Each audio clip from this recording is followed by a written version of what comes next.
Good afternoon, everyone. I think we're going to get started. I will apologize for the construction that has just started. As I'm sure you all know, we're in the midst of several huge capital projects, and it's a little hard to balance everything. But I think it will be fine, and we will just move ahead with everybody who's speaking, projecting. I am Diana Craig Patch, the Lila Atchison Wallace Curator in charge of Egyptian art, and I'm delighted to welcome you all to the 2025 Charles K. Wilkinson Lecture Series entitled Untold Stories, Recognizing the People Behind the Art and Archaeology of the Ancient West Asian, Ancient Egyptian, and Islamic Worlds.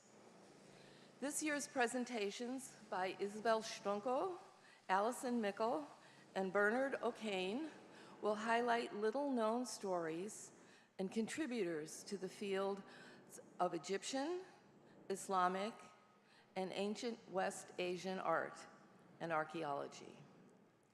And before I introduce our first speaker, I would like to tell you a little bit about the man in whose honor this program was created. Charles K. Wilkinson was part of the Met's staff for 66 years until his death in 1987. At that time, his friends endowed a fund that yearly supports this wonderful event. The lecture series provides scholars who specialize in the topics covered by our three departments: Egyptian art, the art of Western Asia, and Islamic art, as a venue, a place to share their expertise focused around a single topic. Charles K. Wilkinson joined the Met in 1920, and for 11 years was a member of the Egyptian expedition in Thebes, where he's best known for his work on as a graphic artist alongside Nina and Norman Degaris Davies. The team copied ancient Egyptian tomb paintings, many of which are exhibited in Gallery 135, just outside the door. You saw them as you came in. In 1956, he was appointed curator of the Department of Ancient Near East and continued in that position even after it merged with Islamic art in 1959. He chaired both departments until he retired in 1963. He was also the Hagop Kevorkian Curator of Ancient Near East at the Brooklyn Museum and an adjunct professor of Islamic art at Columbia University.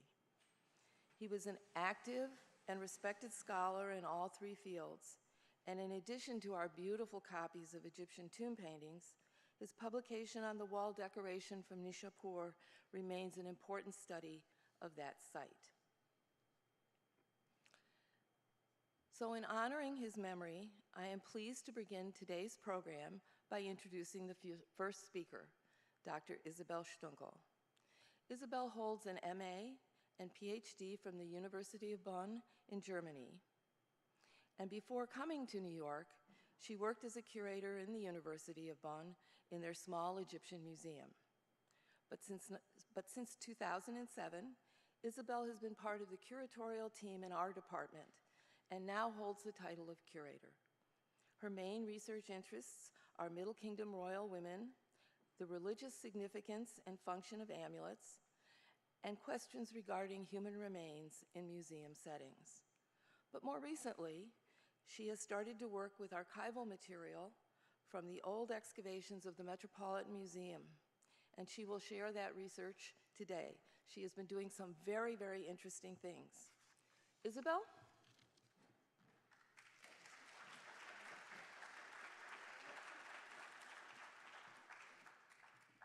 Thank you.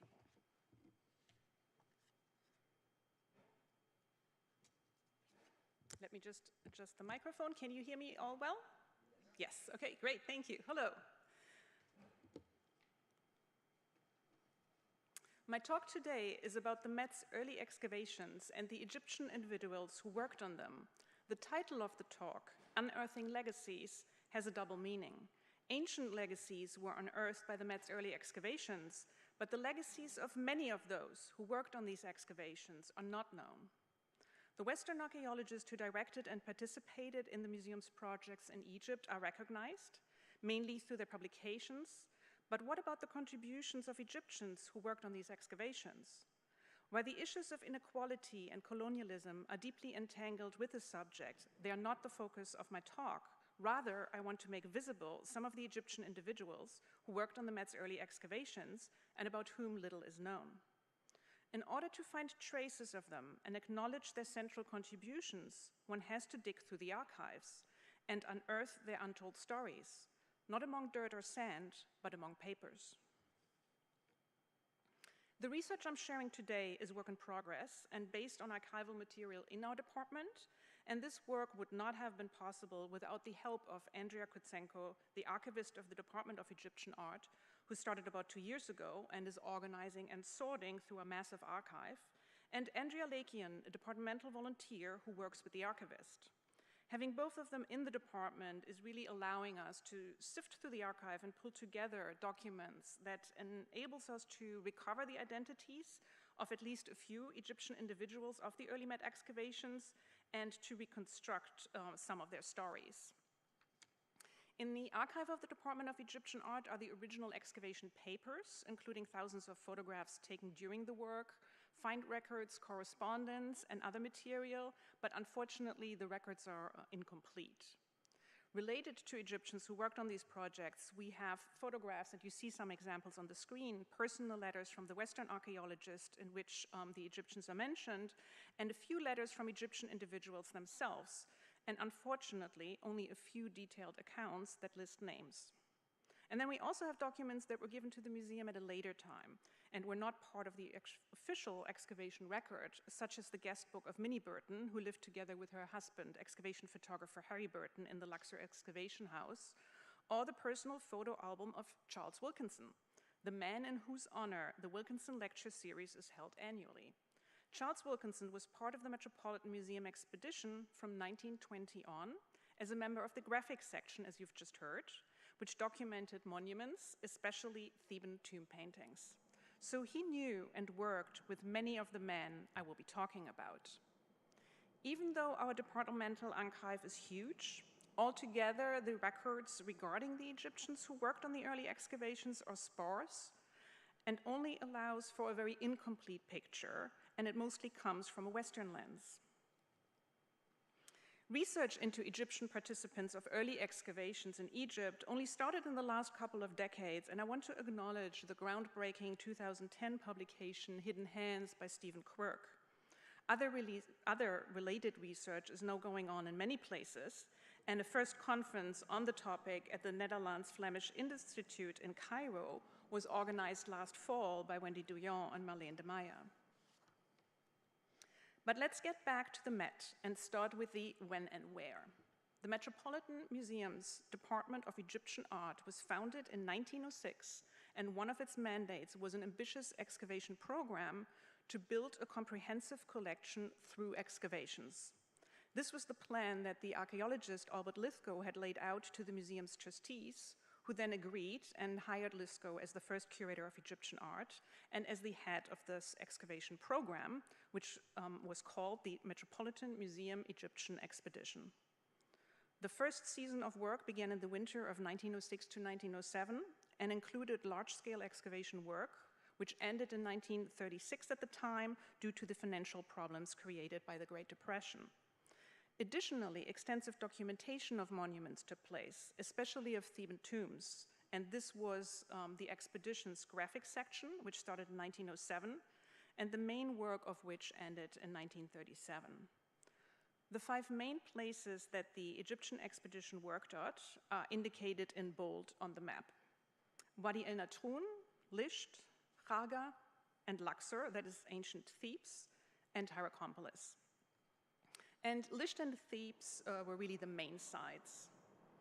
I will be showing a lot of old photographs from the work at the temple of Hatshepsut at El Bahari, and you see here a recent photo of the temple on the right. And 1906 to about 1944 is the time frame I will mainly be talking about. The excavations did not run continuously throughout the year, but always stopped for several months over the hot summer, and then work resumed in the fall. During several years, excavation work was going on at several sites at once, and the staff was split among them. The excavations were put in place to build a collection of Egyptian art. At this time, a system called partage, or division of finds, existed, no longer practiced today. According to the system, about half of the finds were given to the excavators, and the other half, and any unique pieces, went to the Egyptian Museum in Cairo. The excavations made many important finds, and through the partage system, many spectacular works were brought to New York as part of the Met's growing collection of Egyptian art. As an example, you see here the famous Mecca models that were found in 1920 and already exhibited 2 years later in 1922 in the Metropolitan Museum. They're still one of the highlights of the museum's collection today. As a second example, I'm showing the statues of the female pharaoh Hatshepsut, which were found in fragments, mainly during the 1920s, and to which an entire gallery is devoted in the Metropolitan Museum today. The excavations and all of the individuals who worked on them contributed not only to the museum's collection, but also to our knowledge of our ancient past, notably Hatshepsut, a woman who ruled a powerful empire about 3,500 years ago, is an inspiring fact of human history. One of the aims in going through the archival records is to retrieve information about the broader group of individuals and to acknowledge their contributions. Unfortunately, altogether, we don't have records that give in-depth information about the Egyptian excavation members, and we have to piece together from various sources, and the results are usually just glimpses. So I want to prepare you that the untold stories you will hear in this presentation are fragmentary. Altogether, there were hundreds of Egyptians who contributed to these archaeological projects, but most of my talk will be dedicated to a small number of individuals for whom we have more, but still only limited information. The American archaeologist and Met curator Herbert Winlock, who directed the Met's excavations at the Temple of Hatshepsut at Del Bahari, published a book called Excavations at Del Bahari in 1942. In the front of his publication is a list called The Staff at Del Bahari, but as you can see, only Western staff members are listed, and individuals who were crucial to the project were excluded, such as the 2 Egyptian Rices. And rice is an Egyptian Arabic word that is often translated as foreman, but as you will hear, these 2 men were much more than foremen. In other parts of the book, however, the 2 Rices are mentioned, and in a short passage, one learns how heavily Winlock relied on them. And I would like to apologize for possibly mispronouncing any names in the following, and I will probably say them with a strong German accent. So Winlock said, quote, "As long as the work had been merely the clearing of Naville's great dump," and Naville was a previous excavator, "the dig had needed very little attention. Hamid Mohammed and Jilani Suleiman, with 22 years each, in the service of the museum's expedition, made a very good pair of boss workers, quite capable of managing the work with the minimum of supervision," end quote. And Winlock is talking about the season of 1927 to 28, and with 22 years of service, it is clear that Hamid and Jilani joined in 1906, so right in the beginning. So let's look at what we know about the start of the excavations and the different types of work that the Egyptian team members were responsible for.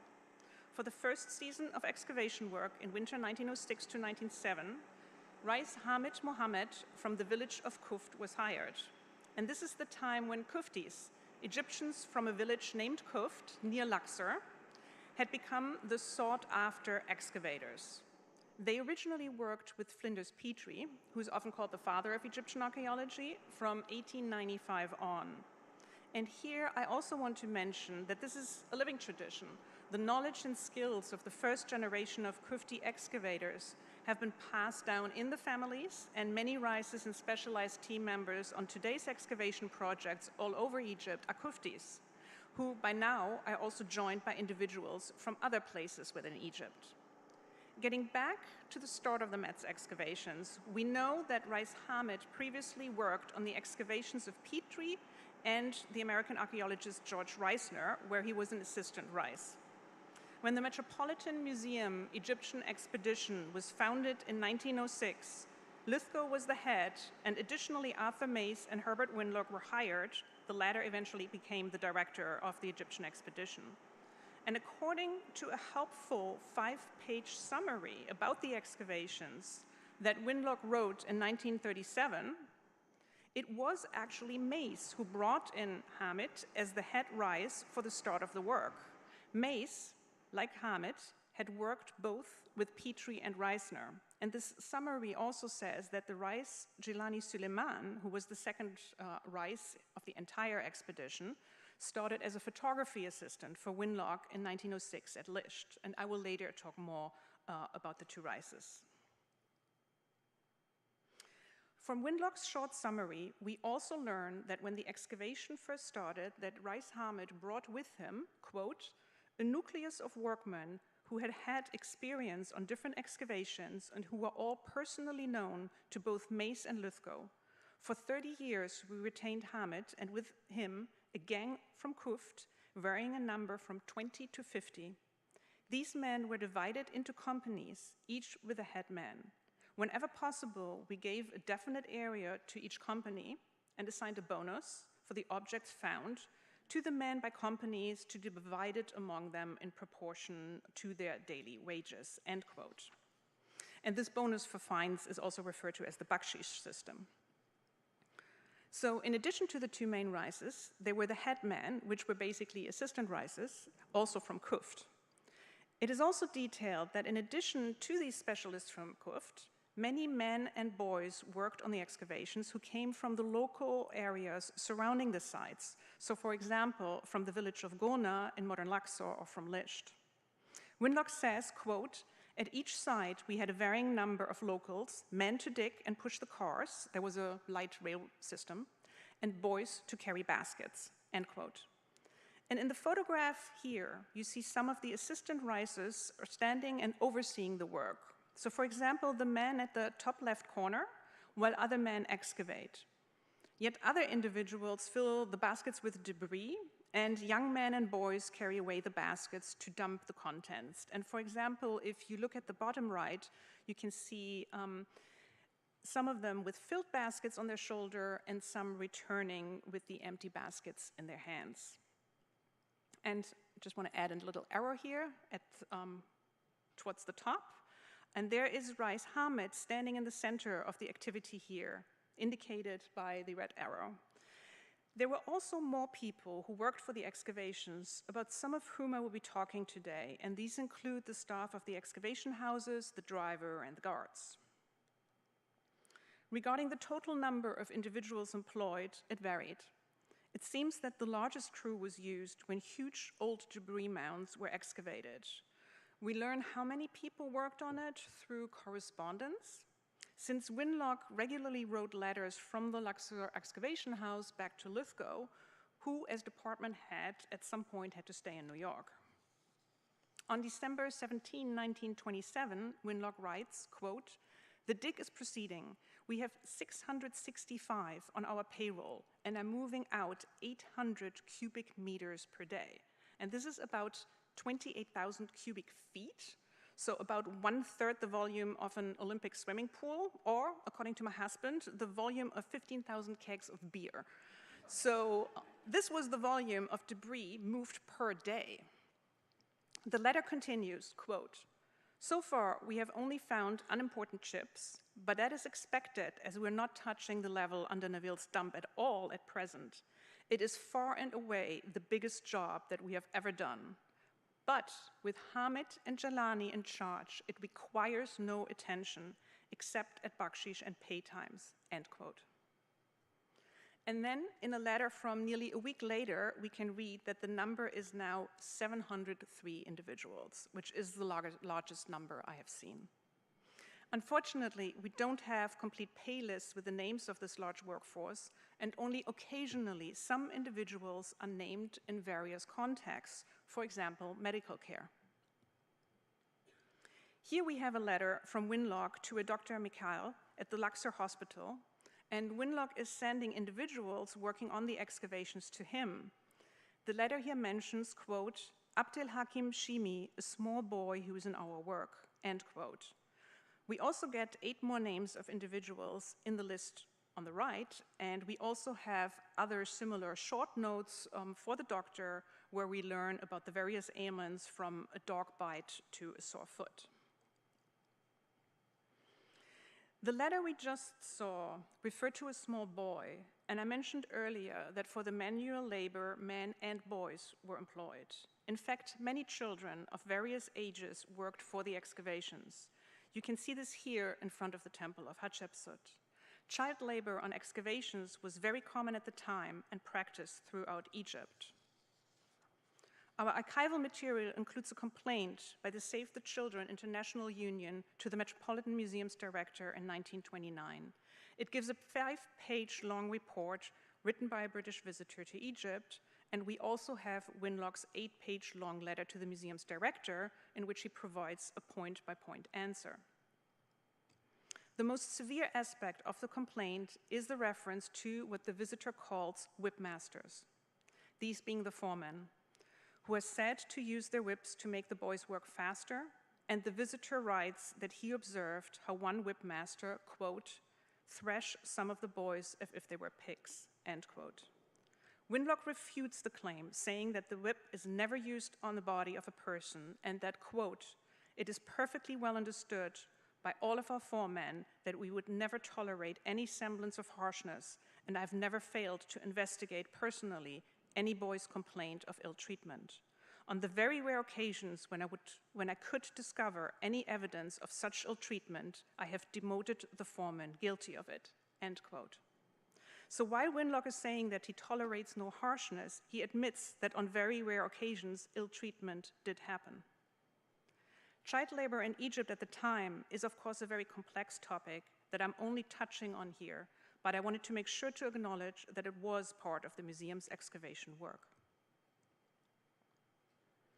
In the following, I will mention many letters that the Western members of the excavation wrote, and I'm showing you here some of these people. The first head of the Egyptian expedition, Albert Lithgow, is in the top row, the third man from the left. At the top left corner is Herbert Winlock, who became Lithgow's successor in 1928. And we really learn the most from his letters. In the top row, the fourth man from the left is the photographer Harry Burton. And to the right of him is a young man, and this is Charles Wilkinson. This group shot was taken in Luxor in 1925 and also includes other Western members of the excavation. So between Winlock and Lithgow is the architect Walter Hauser. At the top right is the artist Norman deGarris Davis. And in the second row, the second woman from the left is the artist Nina deGarris Davis. And at the bottom left is the archaeologist Walter Klein. I would also like to point out the second woman from the right, in the middle row, who is Minnie Burton, the wife of Harry Burton, whose guest book we have in our archive. Minnie Burton kept a guest book while she was living in the Luxor excavation house, which you see at the top left. And her guest book includes many photographs, including the one we just saw with the Western members of the excavation. But more interesting for us today is the one here, and the caption says, "House staff with Bayumi, the chauffeur." In addition to the copy pasted into the photo album, we have a better quality loose print of this photograph, which I'm showing here, together with a close-up of the driver, who was identified as Bayumi in the album's caption, and from other sources we know that his name was Bayumi Rifai. We also have a loose photograph that belonged to Charles Wilkinson that is labeled on the back and says Bayumi at the wheel.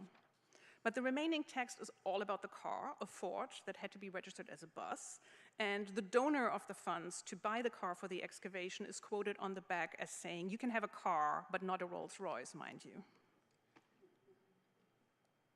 Bayumi was not just driving around people, but he also transported finds. Here you can see how a large crate, probably containing a Hatshepsut statue, is loaded onto his car using a gigantic crane-like derrick. Standing next to the car and pointed out with a red arrow is Bayumi. And in the distance on the very right, by the way, you see a bit of the temple of Hatshepsut. But Bayumi was also driving money. Apparently, he was getting the pay money from the bank, and we learn about a horrible day in his life on January 28, 1931. which is when he was injured in a failed robbery attempt. The New York Times already reported the next day Luxor robbers failed to get museum pay. Apparently, Bayoumi had picked up the pay money from the Luxor Bank and was driving on the Memnon Colossi street when bandits hiding in a sugarcane field attacked the car with gunfire. But despite being wounded, Bayoumi speeded on and got away. In a letter Winlock wrote the next day, he starts off with, quote, "Hell has been popping here." And he reports, "Fortunately, Bayoumi is only slightly wounded. The heavy glass windshield broke the force of the bullets, and by miracle, nothing went into his eyes. I was up at the winch when they brought me word of what had happened and got back to the house to find him covered with blood. Foster and I got him into the brown car and rushed him right over to the hotel doctor in Luxor." End quote. Bayoumi's full name is given in the letter on the right that Winlock received from the trade unions of Egypt, thanking him for what he has done for Bayoumi, and I assume they mean his medical treatment, as this letter was already sent a few days after the attack. Through various other letters, we learn that the same bandits allegedly had killed a guard previously, and that in the end, several were killed by the police and others sentenced to 15 years in prison. One also learns that before Bayoumi worked for the excavation, he lived in Cairo and was the driver for a high official, the chief of the public security department. And a few years after the attempted robbery, Bayoumi stopped working for the excavation and moved back to Cairo. And in this 1938 letter from him that he sent to Burton, it is clear that he now has an address in downtown Cairo, and he says that he is, quote, "always busy between Cairo, Alex, meaning Alexandria, and Suez," end quote. From another letter that Burton wrote in 1938, we learn that the name of the new driver is Ahmed Lufti, and that he is, quote, "a success so far." Looking again at the house staff photo, we can identify the cook through his hat. And even though the caption does not give his name, through a reference letter, we can say that this is probably Farahat Ibrahim Ali.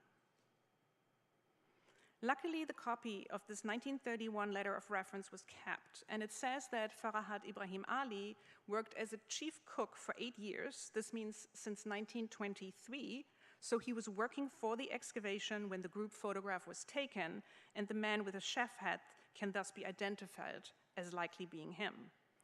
The reference letter says that it was necessary at the time to economize, and the assumption is that a less experienced cook was hired for a lower salary.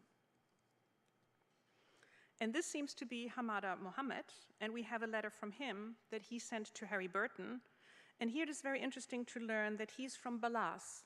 And this is a village very close to Kuft, so also close to Luxor. But this village is close to Kuft, where Rais Hamid and Rais Gilani and many others are from, and it's just on the other side of the Nile.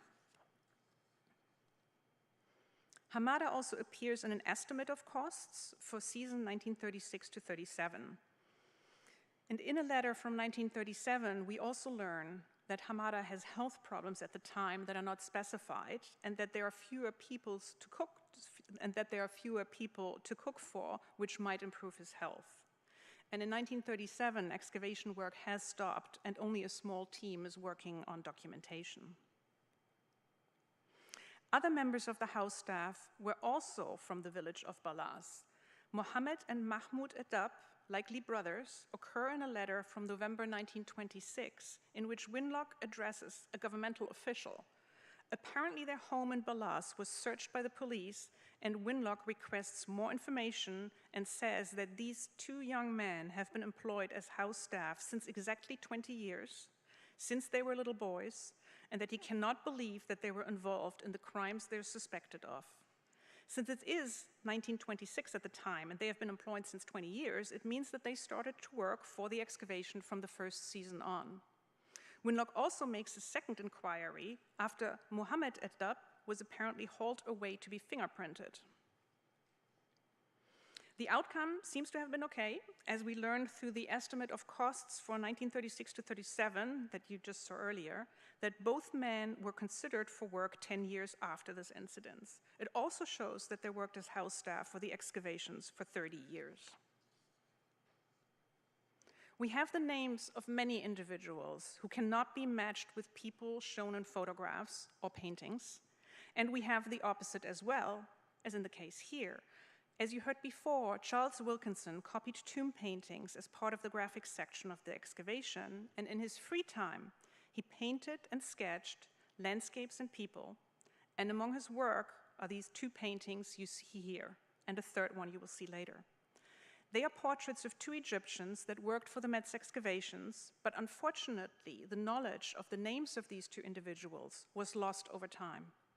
Wilkinson had these two paintings in his home, and after his death, they were given to Christine Lilliquist and Bill Barrett, and we're very thankful that they gifted them to the Department of Egyptian Art.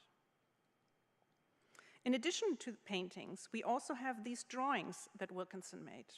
They were given by Wilkinson's widow, Irma Wilkinson, as gift to the museum in 1991. So like the paintings, they are later additions to the excavation archive. Unfortunately, the individuals here are not identified. However, this drawing has a caption. This is Waziri Abdelaziz, who was portrayed in 1926. A Waziri occurs as a member of the house staff in several documents and is likely the person we see here. Waziri also occurs in the estimated costs for 1936 to 37, and then in a pay list of the summer of 1938 that you see here, and unfortunately, we only have a couple of these detailed pay lists. I wish we had similar records for every year.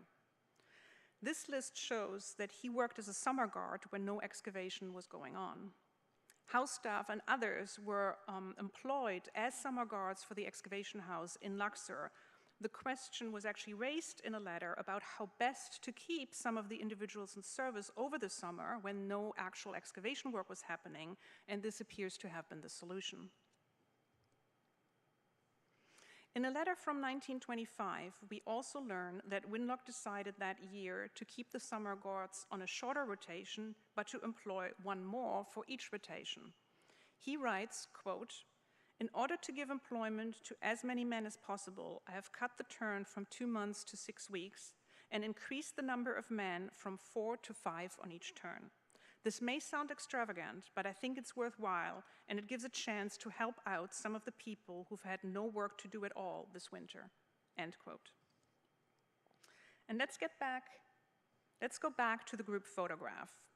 The additional loose print we have has a caption on its back that is slightly different to the caption in the guest book.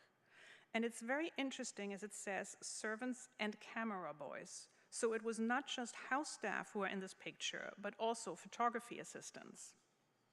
The latter are usually referred to in the old records as camera boys, no matter what age they are at that point, which of course is denigrating, and not the term we would use today. Winlock's 1937 excavation summary, from which I quoted earlier, is also very interesting in regard to photography, as he wrote, quote, "Each European member of the expedition working in the field had assigned to him 2 or 3 native boys to carry cameras, help in surveying and in photography. Some of the photographers particularly became very skillful. Many of the boys remained with us down to the present," end quote. The fact that Winlock calls them photographers here shows that they did not just carry cameras or serve as human-sized scales, which is how they often appear anonymously in photographs, but that they actively participated in the actual photography and probably in printing. And here I also want to make clear that when I use the term photography assistant, I am including the active role of taking photographs and making prints. The excavations photographer Harry Burton is well known, mostly through the fact that the Metropolitan Museum loaned his services to Howard Carter so that Burton, with his assistants, photographed the finds from the tomb of Tutankhamun, which is what you see here. Christina Riggs, who researched Burton's work on Tutankhamun in detail, studied the Burton correspondence in our archive and found in a 1941 letter of Burton's widow a reference to an individual named Hussein who did camera work, as she called it, with her husband. Until recently, before sifting through other archival papers, this was all that was known, a photography assistant called Hussein. But in our archive is also a 1909 to 1910 photograph of a young man with the caption, Hussein Bakri, Kufti Camera Boy. The same individual also occurs in records from 1936. In the estimate of costs from the 1936 to 37 season, Hussein Bakri is listed as one of 3 photography assistants. And by the way, the spelling of Bakri with an A or U is just a common variation in the transliteration from Arabic into English. So in 1936, about 26 years later, the same person who's shown in the 1909-1910 photograph is still working in this role. And it is the expedition photographer Harry Burton who made this estimate. So far, the only detailed record I've seen that gives names for the photography assistants. Here we also learn the names of 2 others in this position. These are Selana Mohammed and Abdel Hadi. The name Hussein also occurs on the back of a 1920 photograph that shows Burton photographing the monastery of St. Macarius. And in the foreground, unfortunately with the back to us, are 2 individuals named Salim and Hussein. This is probably Hussein Bakri, and Salim might be another assistant. There's also the famous photograph of the coffin of Merit Amun with an Egyptian man standing beside it. I wondered if this is one of Burton's assistants, who, of course, would have been with him while he was photographing, and Burton often seems to have used his assistants as a scale.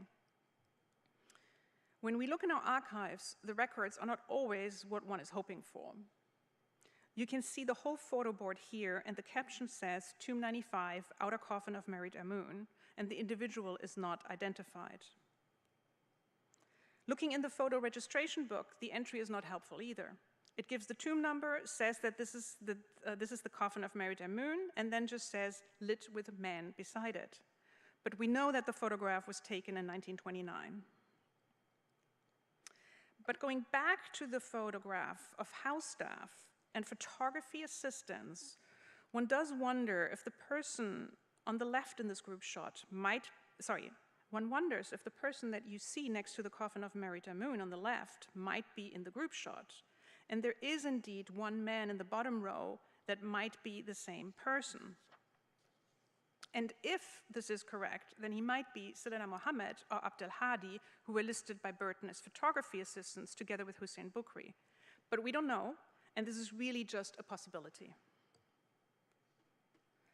Now I would like to talk about a very specific task that went on for many years and concerns a group of works that are really among the highlights in the Met today, the statues of the female pharaoh Hatshepsut. In the beginning, you saw the photograph on the left of the Sphinx of Hatshepsut that is currently displayed next to the Temple of Dendur. And I mentioned that most of her statues were excavated in fragments, and that was between 1923 and 1932. This meant that these statues needed to be put back together. On the right is the head of the Sphinx when it was assembled from dozens of fragments. It was an enormous undertaking to piece back together these sculptures. The Met curator and archaeologist William Hayes was tasked with this work, and from letters we learn that an individual named Mohammed Mahmoud worked closely together with him. You see here the simple tables where thousands of statue fragments are laid out, plus also some larger kneeling statues being put back together with the help of the crane-like derrick. In a letter from December 1927, Winlock reports, quote, "Last night we found a bit of the shin of a statue, and both Mohammed Mahmoud and I immediately began to wonder whether it belonged to ours or not. Apparently it doesn't," end quote. The fragments of many statues were mixed together, and I have the highest respect for the men who worked on piecing them back together. Just imagine someone had taken like several dozens of three-dimensional puzzles, removed a bunch of pieces, and then mixed them all together. And that several of the puzzle pieces are so heavy that you cannot lift them by hand to see if they fit, but you have to use a derrick. In a letter from 1930, when even more statue fragments were found, we learn that Winlock, quote, asked Hayes to start work on these statues, and he will take Jilani and Mohammed Mahmud, end quote. So we also know that Rais Jilani was involved in this work. And from one of the photographs that I will show later, it is clear that Rais Hamid was part as well. Unfortunately, the men you see here working on the Hatshepsut sculpture fragments were not named, and only William Hayes, the foreigner on the right with a hat, can be identified. But one of the others is possibly Mohammed Mahmud.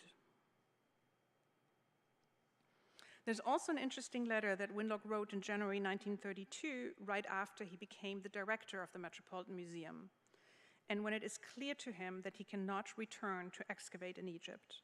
He writes to Ambrose Lansing, his successor as head of the Egyptian expedition, and says, quote, please tell Hamid and Jilani and Mohammed Mahmud and the others that the thought of leaving them almost made me throw over this job, end quote.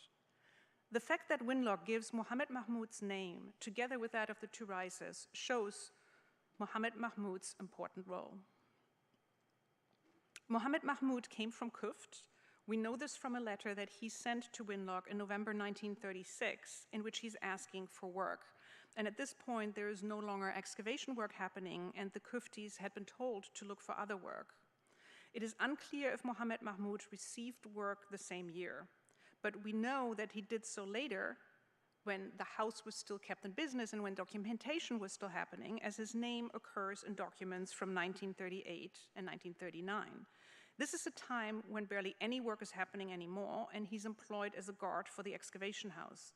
We also learn that he suggests to paint the excavation house and then does so. But now let's move on to the two Rises. Fortunately, we have a photograph of each of the two men who wrote their names in Arabic on the front.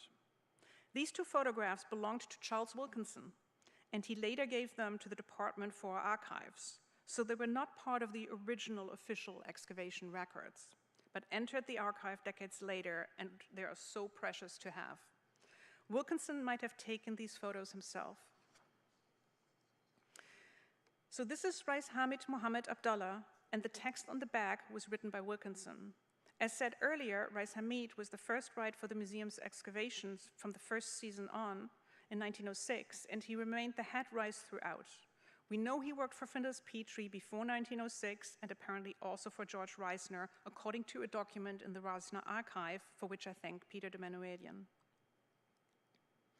The only other photograph that identifies him with a caption is this image that also came from Wilkinson, who had put it in his personal photo album where the caption on the right says Rais Hamid.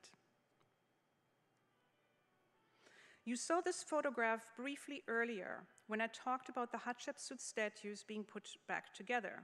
None of the individuals we see here are named in the photo registry. It just says, working the derrick on the kneeling statues. But if we zoom in, we see a now familiar face on the left. When one compares this photo with that of Rais Hamid,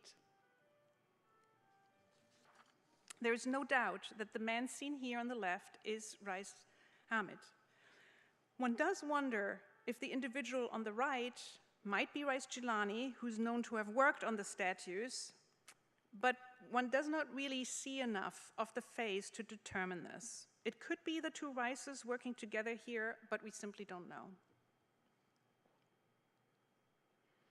So the estimate of costs for the 1936-30 season, you saw earlier the section on the photography assistants, we learn about their wages and that Rais Hamid made 25 more than Rais Jilani, leaving no doubt about the hierarchy. We have several letters from both Rais Hamid and Rais Jilani. They are usually in English and mainly deal with accounting, bank business, and payment, such as the letter on the left from 1930, while the example on the right is a general letter sending greetings. It is noteworthy that the letter on the right was written in the summer of 1936, when it was clear that there would be no excavation work in the winter, which was, of course, a heavy loss of income, as only some of the Kuftis were kept employed. After Winlock's retirement in 1939, he seems to have occasionally exchanged letters with the two Rices. We have two letters from 1944, one from each Rice, that are written in both English and Arabic, and in these letters, Hamid and Jilani sent general greetings and thanked Winlock for a letter they received from him. The most recent letter we have is from 1948. This is the year the excavation house in Luxor was completely closed and handed over to the Egyptian government. In this letter, Rice Hamid addresses Lansing, the then head of the Department of Egyptian Art. The letter is signed as Hamid Mohammed Abdullah, and it does not just say Kuft underneath his name, but also the more exact region of Awadat. Hamid says that he worked for the museum for 43 years and that he is now 67 years old, which means that he was born in 1881 or 1880, and that he was 25 or 26 years old when he started to work for the Met's Excavations in 1906. It seems that Rice Hamid had been employed by the museum until the closure of the excavation house, and that a lump sum was paid as a retirement to the Rice, which was much smaller than what he had expected given the length of time he had been employed by the excavation.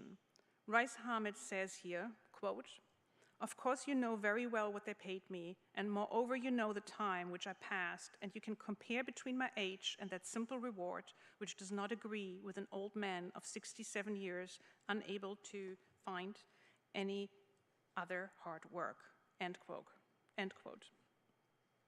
And he's then asking for the museum to consider paying him more. I do not know what became of this request. The second most important individual working on the Met's early excavations was Rice Jilani Suleiman. This photograph of him was labeled on the back by Wilkinson, and Rice Jilani started in 1906 as a photography assistant for Winlock, and eventually must have worked his way up to an assistant Rice, and then became the second head Rice. Oh, no, not yet, sorry. Letters from 1920 from Arthur Mace, a museum archaeologist working in Lisht, reveal that Jilani was likely promoted to second Rice that year, and that it was Winlock who made it happen. At the time, excavation work was going on at two sites simultaneously, in Luxor in the south, and then also in far-away Lisht in the north. Winlock knew that the museum's director was coming to Egypt and that he would need to spend a certain amount of time with him, so he wanted to put Rice Jilani in charge of the Luxor work and sent Rice Hamid to Lisht. There seems to have been some tension between Winlock and Mace. Letters of Mace show that he rather wanted to promote one of two other Kufti assistant Rices named Hilali and Seman, but in the end it was Jilani who was promoted. One of Wilkinson's drawings that doesn't give a name can be identified as Rice Jilani through this photograph, but we do not know when this sketch was made. Likewise, this painting by Charles Wilkinson can be identified as Rice Jilani through the photograph. It is unfortunately undated as well, and we're very grateful to Christine Lilliquist and Bill Barrett, who gave this painting to the department, and who also at the time knew that this was Rice Jilani based on the photograph. But what else do we know about Rice Jilani? In 1909, he gets arrested for not having a train ticket. Apparently by 1920, he has a blood feud with people in Lisht. In 1927, he had a very bad case of pneumonia, and Winlock fears the worst, but Jilani recovers. Regarding his responsibilities as a Rice, he did not just oversee the excavation work. From Winlock's letters that he writes to New York with reports about the work, we learn that Jilani was also responsible for packing objects, presumably for transport to the US.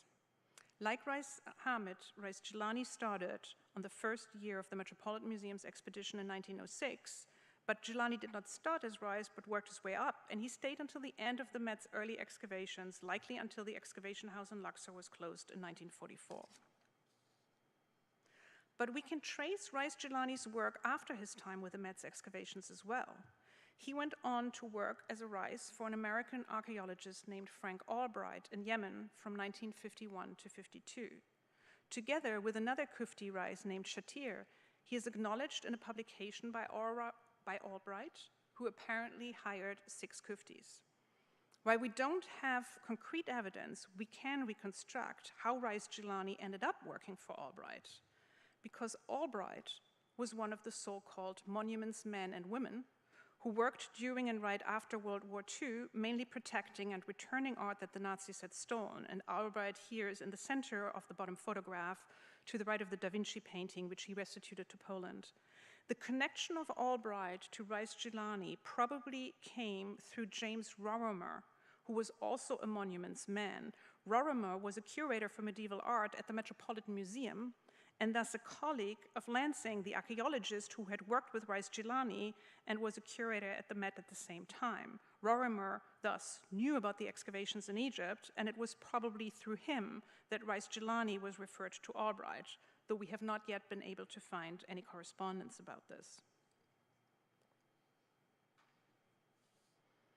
Both Rice Hamid and Rice Gilani were really not just foremen. They were expert archaeologists and excavation managers. They knew how to handle and transport heavy objects. They knew how to lead a huge group of people. They hired staff. They did accounts over the summer and arranged all kinds of things. They also knew how to handle local politics, which should not be underestimated. In a letter to Winlock from 1931, Ambrose Lansing writes back to in a letter to Winlock from 1931, Andrews Lansing writes, quote, "I told Gilani about your idea of discharging one of the local guards, and he seemed much disturbed. He came back later and said that if it were all the same to you, he would rather that one less Kufti should be kept on duty here in the summer, and that the present number of Gonawis, so people from the local village of Gona, should be maintained. His theory is that as long as we have members of the 3 important families of Gona drawing wages, there's less likelihood of trouble," end quote. This is another example that indicates how central the 2 Rices were for the successful run of the museum's excavations, but they were not the only crucial members.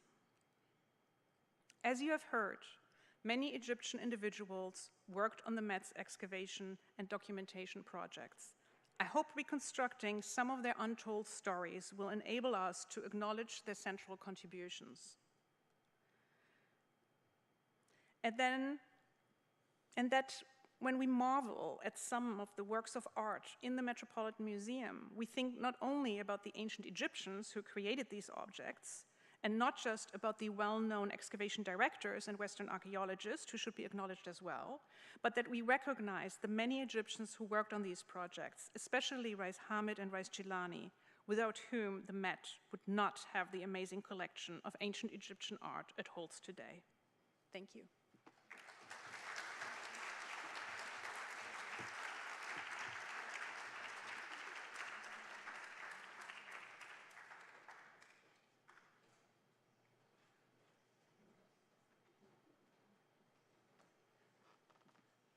We're going to take a 5-minute break before the next speaker starts, okay, which will be at 3 o'clock. All right, so you've got 5 minutes. Just for that.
Hello, everyone.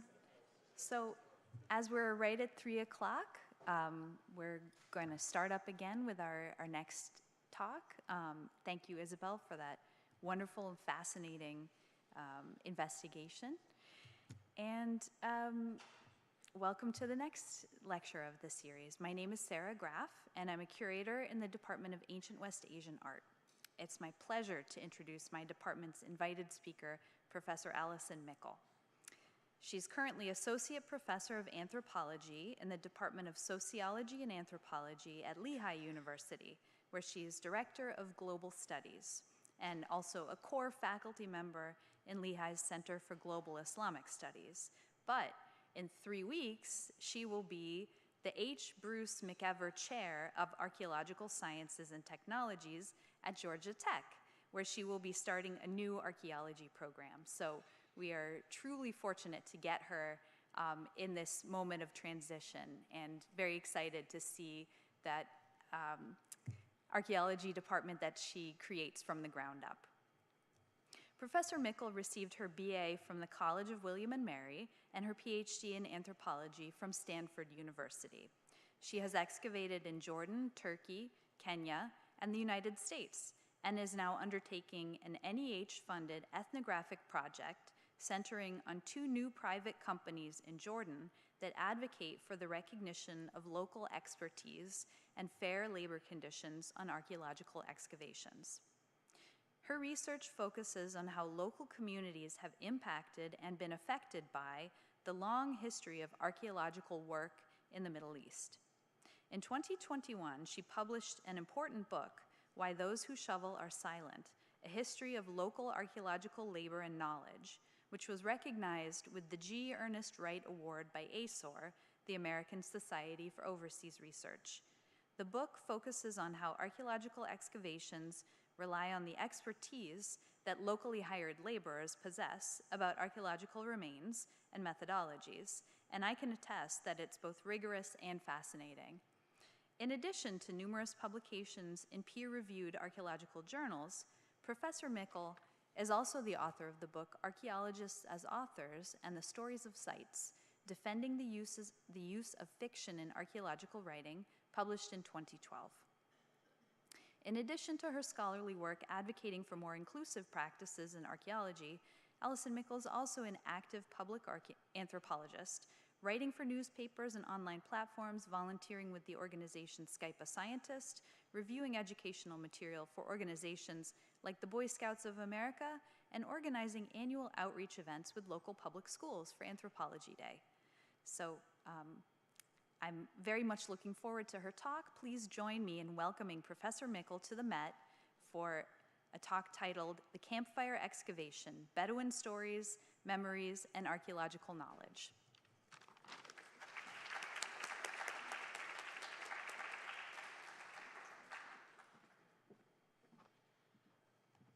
Thank you so much, Sarah, and thank you everyone for being here. The theme that we are invited to consider today is untold stories, to think about the workers who touched the objects that are now in these halls before they were ever cleaned and displayed. In fact, when they were at their dirtiest, maybe barely even recognizable. These workers may have been the first to touch these objects and fragments in thousands or even tens of thousands or hundreds of thousands of years. In fact, if we close our eyes and imagine maybe a Neolithic person taking off a bone pendant necklace and setting it down, we imagine the dirt covering that necklace and millions of sunrises and millions of sunsets passing until the dirt is brushed off of the pendant for the first time and a worker lifts it up. If we think about that, we can almost see the original wearer handing their necklace directly to the excavation worker lucky enough to be digging in that spot.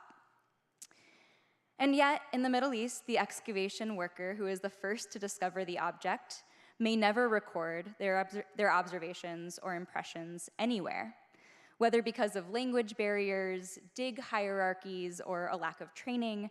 Locally hired site workers who have done most of the dirt moving in the history of Middle Eastern archaeology have rarely been included in the documentation, analysis, or publication of archaeological sites and assemblages.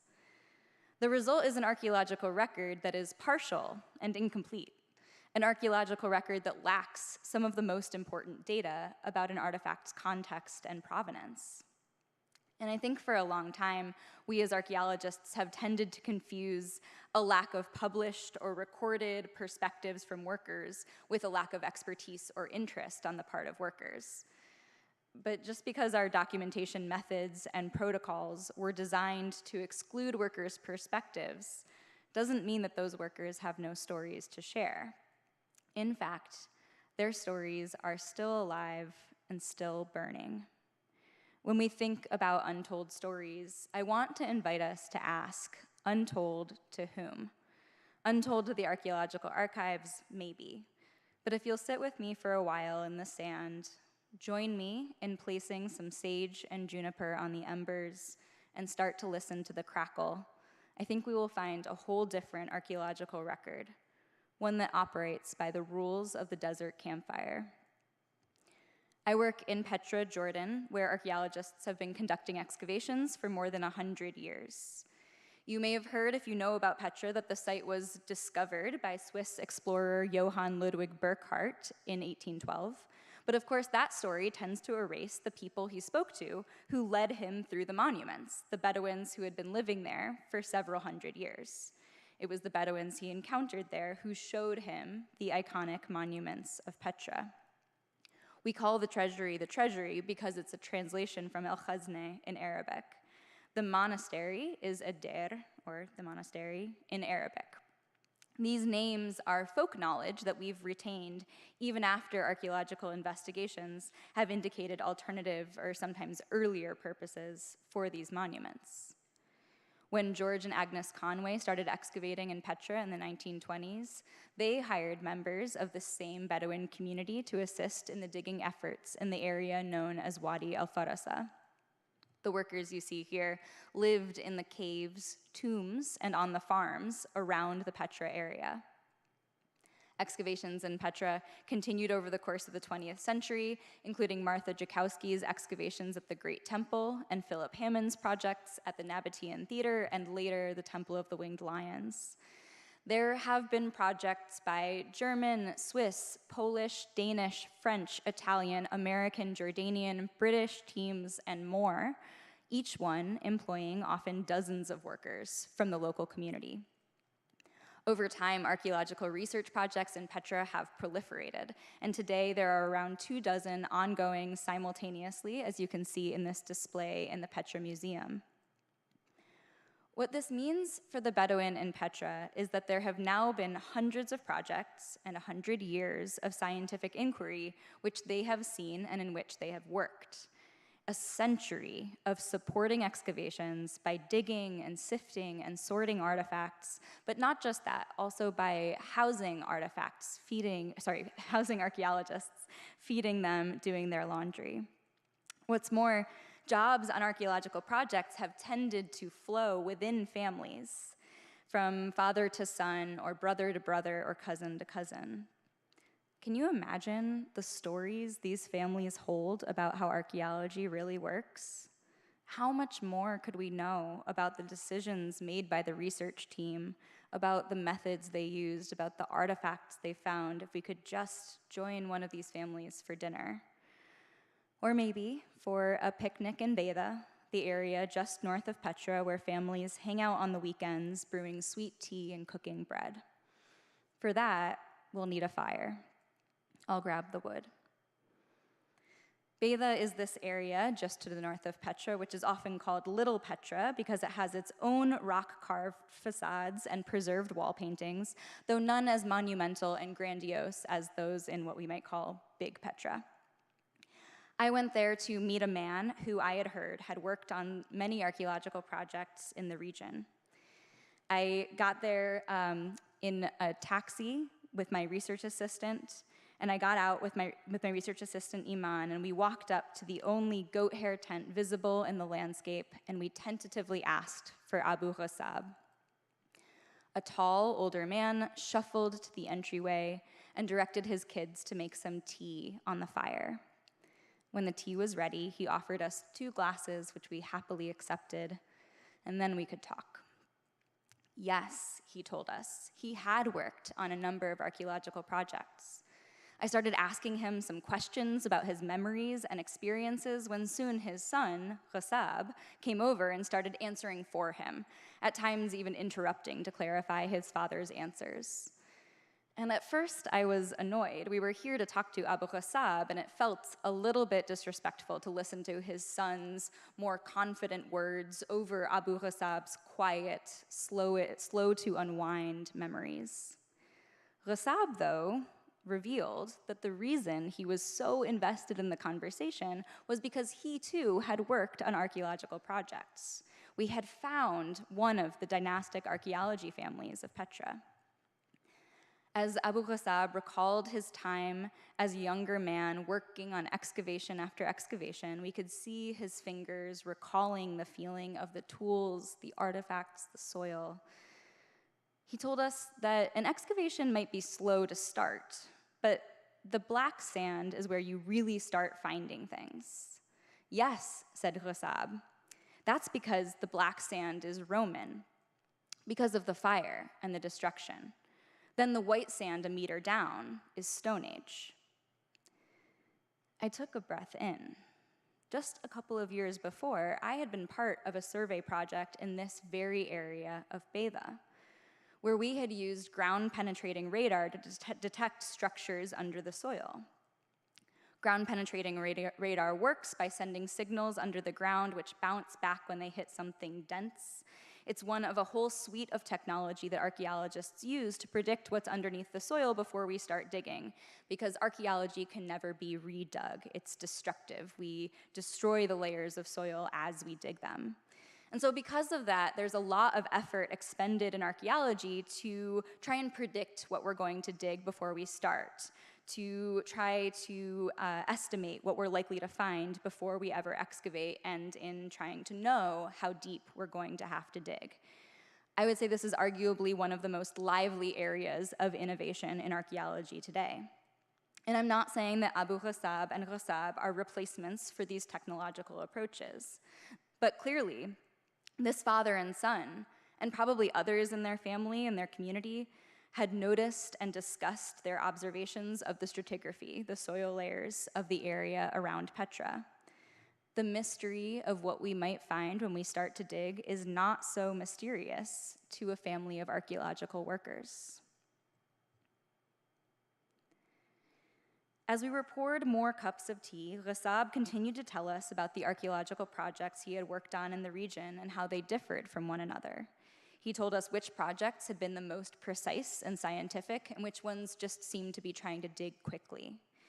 He recounted especially fond memories of working with Hans Gebel, who is a prominent archaeologist focused on Neolithic sites. But he had criticisms of the institutions and organizations charged with the caretaking of the Petra archaeological zone. It's bad, he said, when they use the bulldozer. One time they used it at a cave just like the one Diana excavated. He was referring to Diana Kirkbride, another archaeologist of the Neolithic who worked in Jordan from the 1950s to the 1980s. Ghasab told me that the bulldozer crushed the remains of an ancient arch and an ancient bench in the process of the excavation.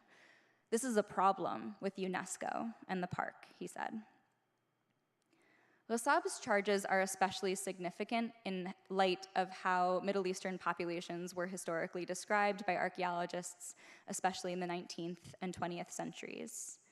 European and American explorers, colonial administrators, and researchers alike all echoed a same basic claim that local populations didn't care about archaeology, artifacts, or history.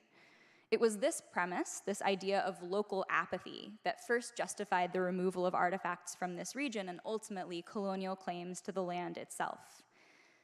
This same premise of local apathy justified the instantiation of research methods that excluded local workers, whether through language and literacy barriers or hierarchies in roles or technological learning curves. Local workers' perspectives aren't missing in archaeology by accident. their exclusion from the archaeological record is an outcome of political priorities and underlying social beliefs that local communities would have nothing to say about archaeology, which created a self-fulfilling prophecy. If locally hired workers didn't seem to care, then archaeologists didn't need to ask them what they thought. But having never been asked what they thought, there is no record of them knowing or caring. The stories seem untold. But here Ghasab was telling stories that demonstrated anything but apathy. He had both knowledge of and a sense of duty toward the archaeological remains. He wanted them protected and preserved, and he had noticed and was upset when they were damaged. Maybe this, the evidence of local communities' affection for their cultural heritage, is the real untold story.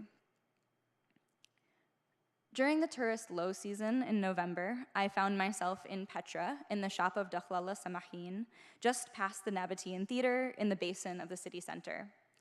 Dakhlala was, as always, generous with his time and space in the shop and had offered me the nicest bench available. The teapot was on the fire, and he was telling me about the need for more archaeological work in Petra.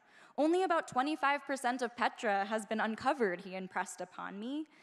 But the problem is finding someone to excavate the rest. The problem is money.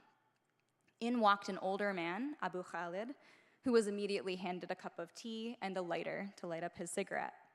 Dakhlala told me that he, Abu Khalid, had worked on archaeological projects too. You know, Dakhlala said, as if it was just occurring to him, there's a Byzantine church here, above the dam. Where? Asked Abu Khalid with interest.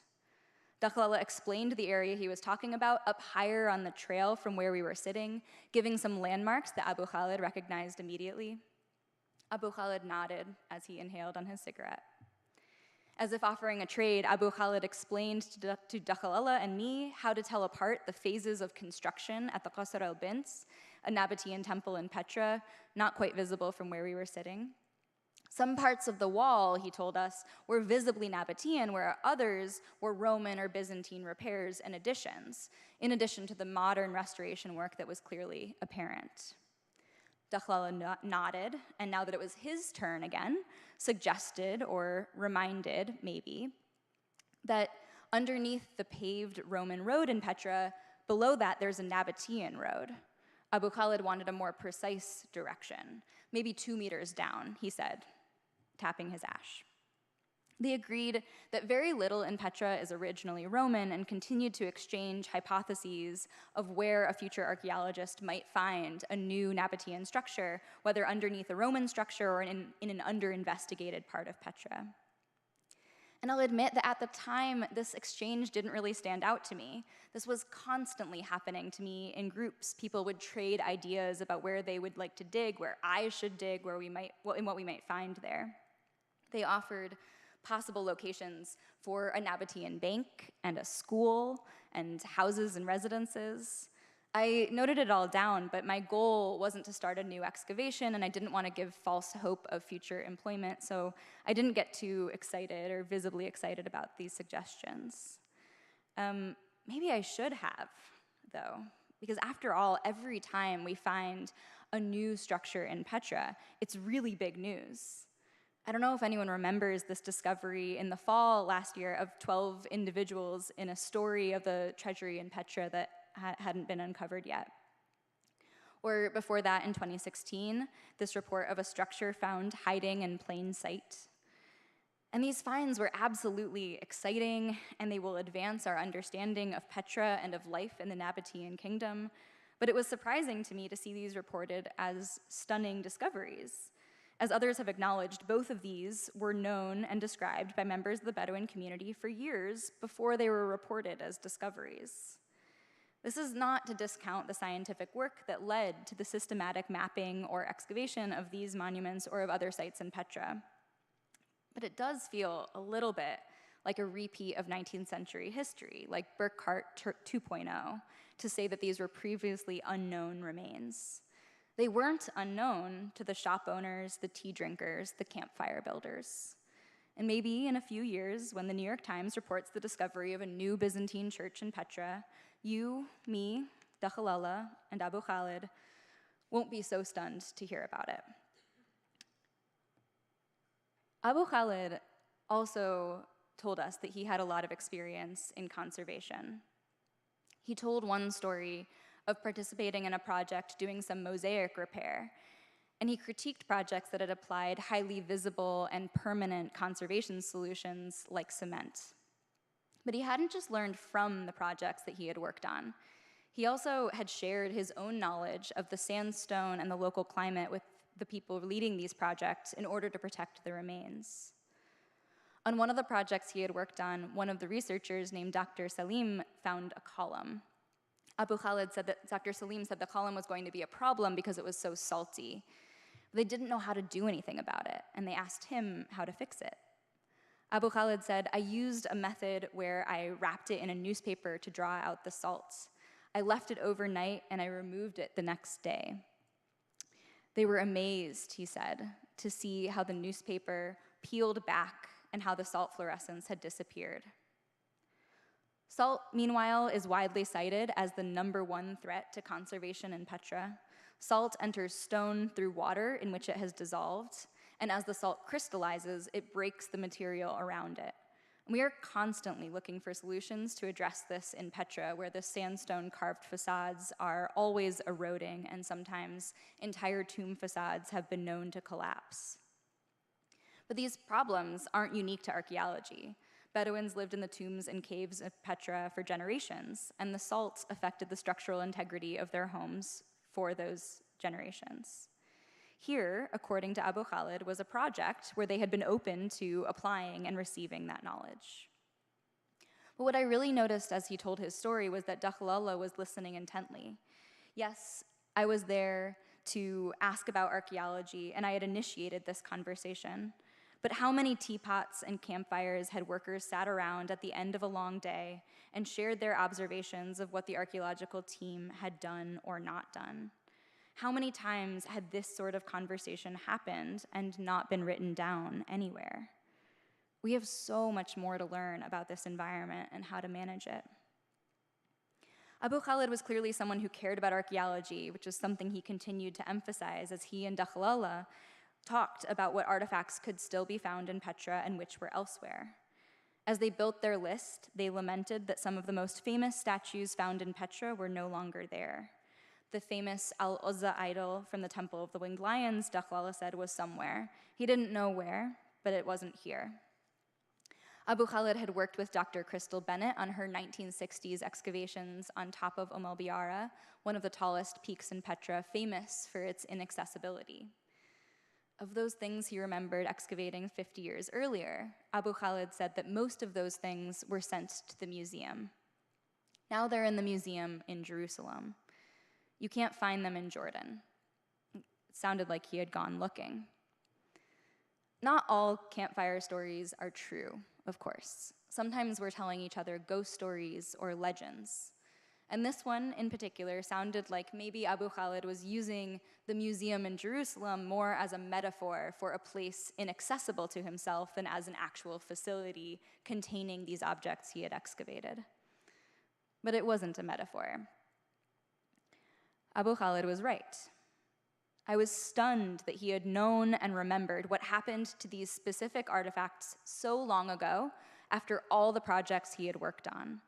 It was astonishing to me that here he was telling this story that not only demonstrated his deep care for the archaeological remains of Petra, but also a level of insight and knowledge into aspects of the archaeological process I wouldn't have expected him to have, almost by design.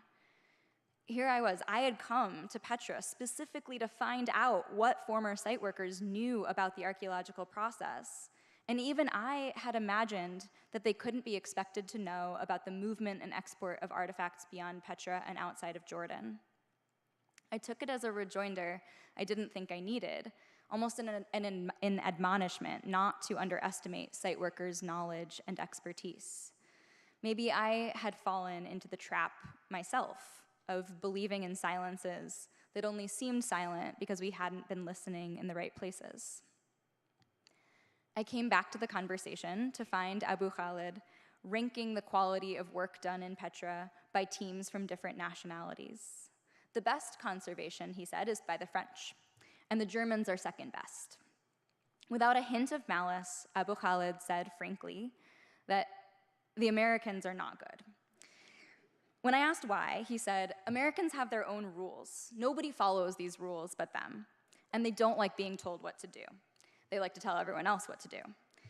With the Americans, Abu Khalid said, I can't express myself. I only speak when spoken to. Okay, so this was a little embarrassing, but it was also important to hear for several reasons.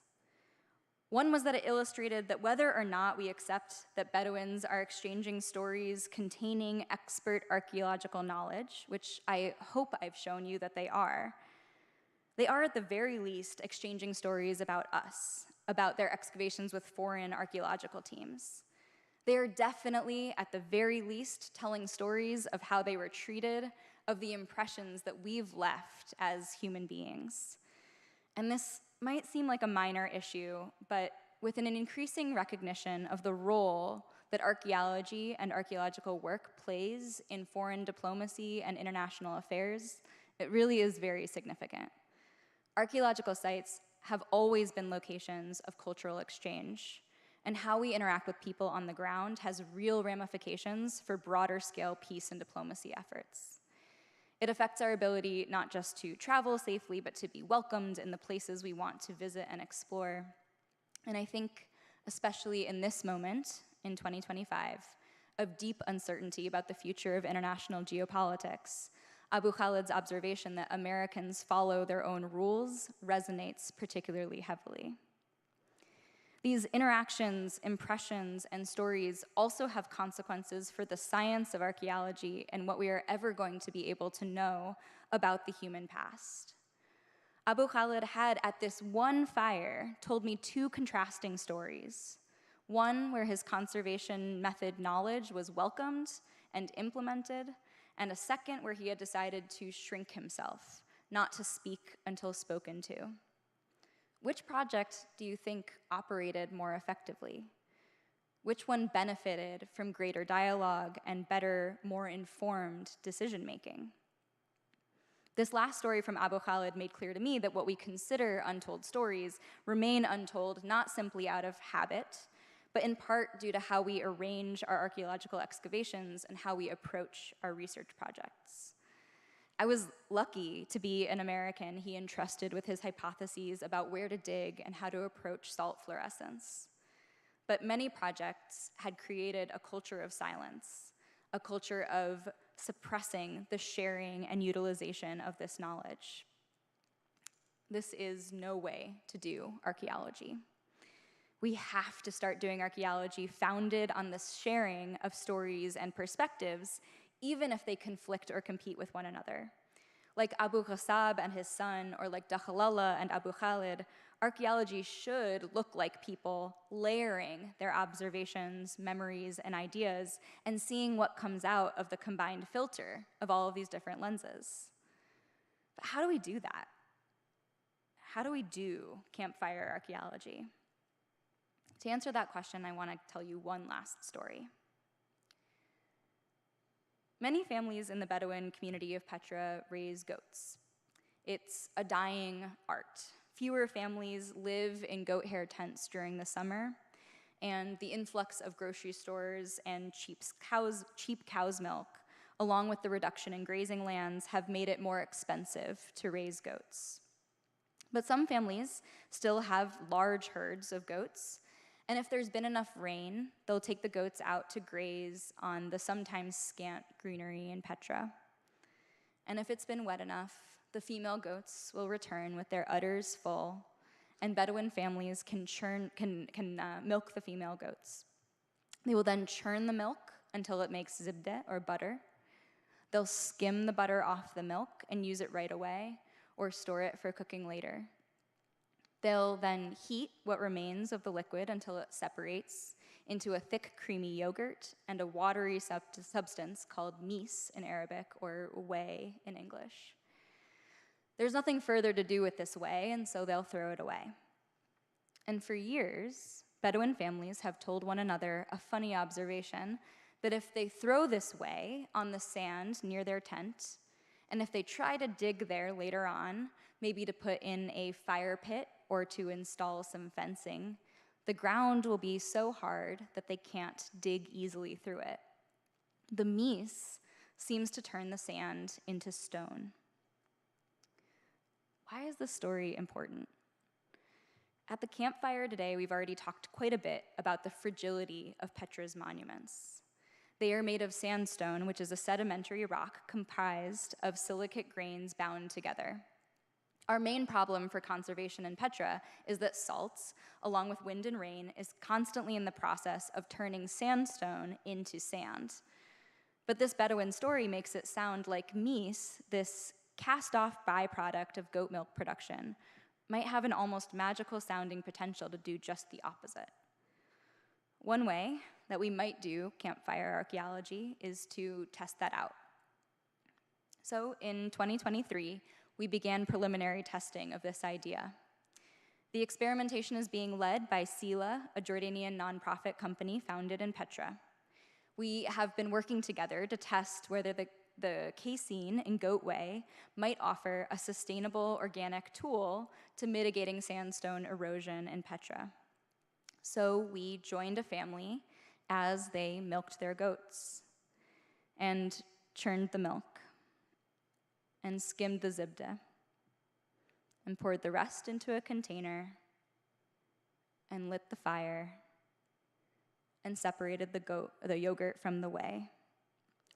We tested 7 different types of sandstone from Petra, soaking them in different formulations of the whey and applying different metrics to see how the whey changed the structure of the sandstone.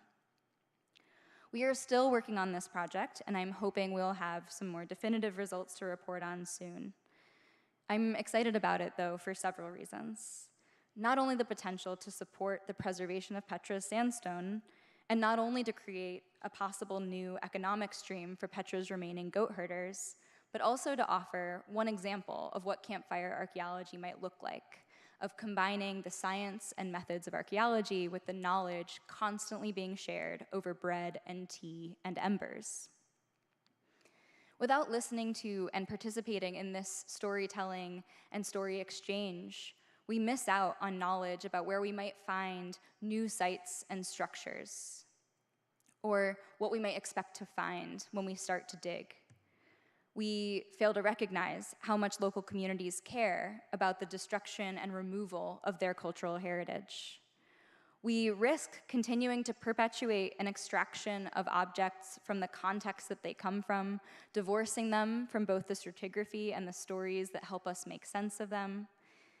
And we lose out on locally informed insights into the threats and interventions affecting the preservation of various materials and archaeological remains. And ultimately, if we lose out on all of this, archaeologists will only have ourselves to blame, because these stories aren't actually untold. They are constantly being shared and exchanged between people who care about one another's memories and experiences. As archaeologists, especially as archaeologists inheriting a reputation of being unwilling to listen, we just have to figure out a way to earn our place at the campfire. Thank you.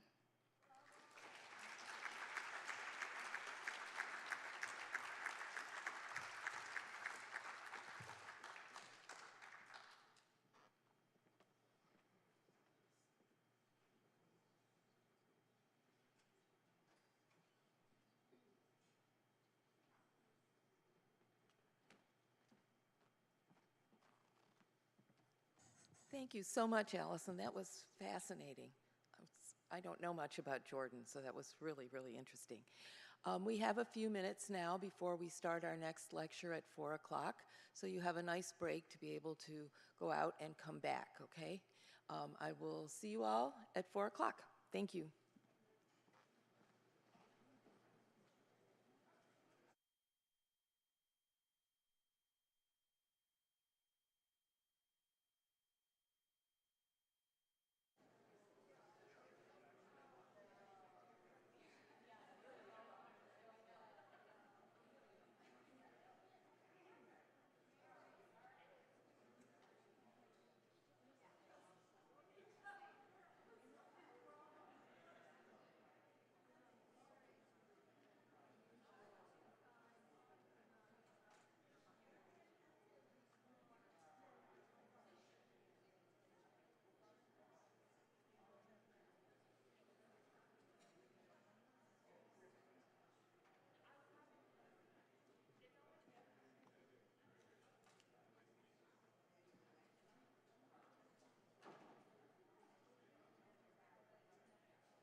Good afternoon.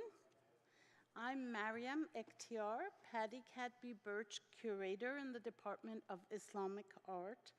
It's my pleasure to introduce our third speaker today, the esteemed scholar and professor, Dr. Bernard O'Kane, and we are delighted to have him with us all the way from Cairo.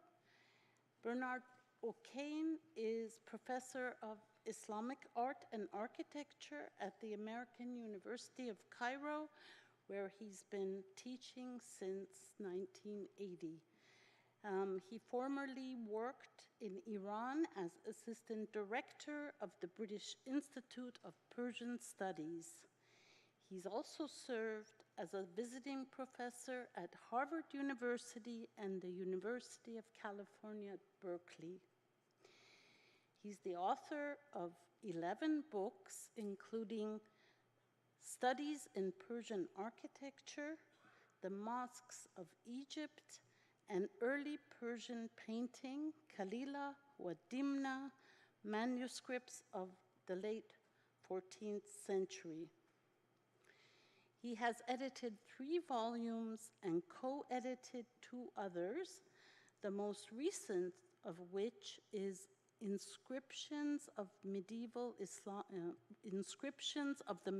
Islamic World, and he has authored over 80 papers in journals and edited books.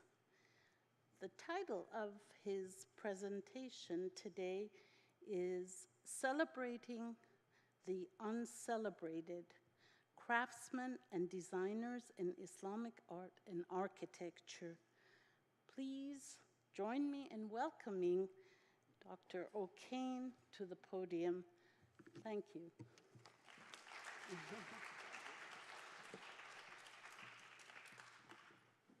Thank you very much for that introduction. Can we have the first slides on, please? Here we go. This is a painting done in the late 15th century of an event that took place about a century earlier, the building of the Friday Mosque of Samarkand by a team of workmen for the ruler Timur, or Tamerlan as he most is commonly known in English. So there's a lot going on here. There's a supervisor wielding a stick, encouraging the people carrying the bricks to work a little bit faster. At the top we have the carpenters working, one with a plane, one with an adze, another sawing. Further down below we have some of the stonemasons carving patterns in the stone. There's also one elephant among those 95 which Timur brought from India, which are helping carry the huge blocks of stone. Then at the bottom right-hand side, we have mortar being mixed in a pool of water from a person carrying water in an animal bag skin. It's being filled into these hods, which the workmen are carrying up to the bricklayers on top of this arch. There's an awful lot going on here. And in fact, the workman wielding the stick is important because when Timur came back from his long campaign in Anatolia and Syria and Iran after 4 years, he found that the building still wasn't completed and in fact was too small to reflect his magnificence, so he had the 2 supervisors executed. What the painting doesn't show, however, is an architect. And that's not surprising. It's rare indeed for one to be mentioned, but when that happens, he was usually referred to as a mohandis, an engineer, with the implication that he was skilled in surveying. And there's only one architect in the Timurid period that warranted mention in the sources, Qavam ad-Din Shirazi, who signed his name prominently in this building, the Friday Mosque of Gohar Shad in Mashhad in northeast Iran, on the main Iwan of the building, where he's listed in his full name as Qavam ad-Din ibn Zainuddin Shirazi at Tayan. The last word means the plaster worker, perhaps indicating that he rose through the ranks from a much lower status. And in fact, he's also responsible for one of the most superb madrasas in the Islamic world in Khargir, the village in northeast Iran, where in an inscription at the back of the Iwan, he's referred to as al-marhum, as the late Qabamuddin Shirazi. So he died when this building was being constructed in the date here, 846, equivalent to 1442. The sources regarding craftsmen in Mamluk Egypt also indicate a variety of social levels of those involved. And at the top were the emirial supervisors of works, usually referred to as Shad al-Ama'ir. The notion that they might have had any hand in the design of the building was rejected until recently. However, it's been established that the supervisor of works in this building on the left-hand side, the complex of Sultan Hassan in Cairo, dating from the middle of the 14th century, we may have a different situation. This is a particularly interesting building. It's an enormous complex which included in the center these 4 halls which comprised a Friday mosque. In the corners, there were 4 madrasas, and there's a mausoleum behind the Qibla Iwan.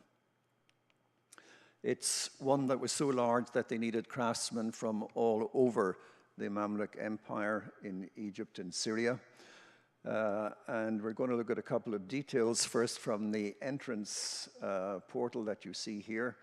And there's a very interesting little detail of the ornamentation that is in this area here.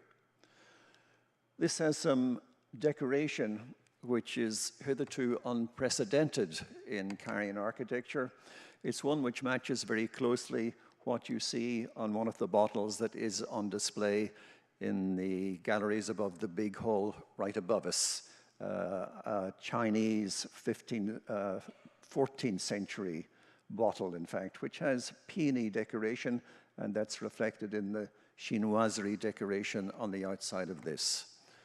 So how would that have happened? Well, in fact, in this period, most of Asia was under the control of one big happy family, the descendants of Genghis Khan, who ruled all the way from the China Sea in the east, almost as far as the Mediterranean on the west, including one of the sons, Hulagu, who founded the Ilkhanid Empire in Iran.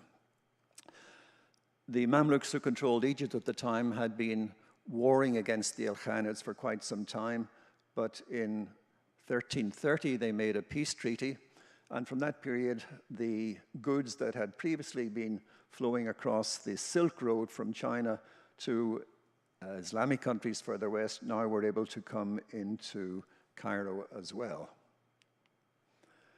There's another interesting detail just around the side of the portal here, which is this extremely dense geometric pattern. It's also one that you see nowhere else on any monument of Cairo. But it's clear when you look at something like this, which is from a Seljuk monument in 13th century Anatolia, that workmen from that area had also been employed in the complex in Cairo. I'm going to show you a couple of details from the courtyards here in one of the corner madrasas, followed by some of the decoration in the main prayer hall within the monument.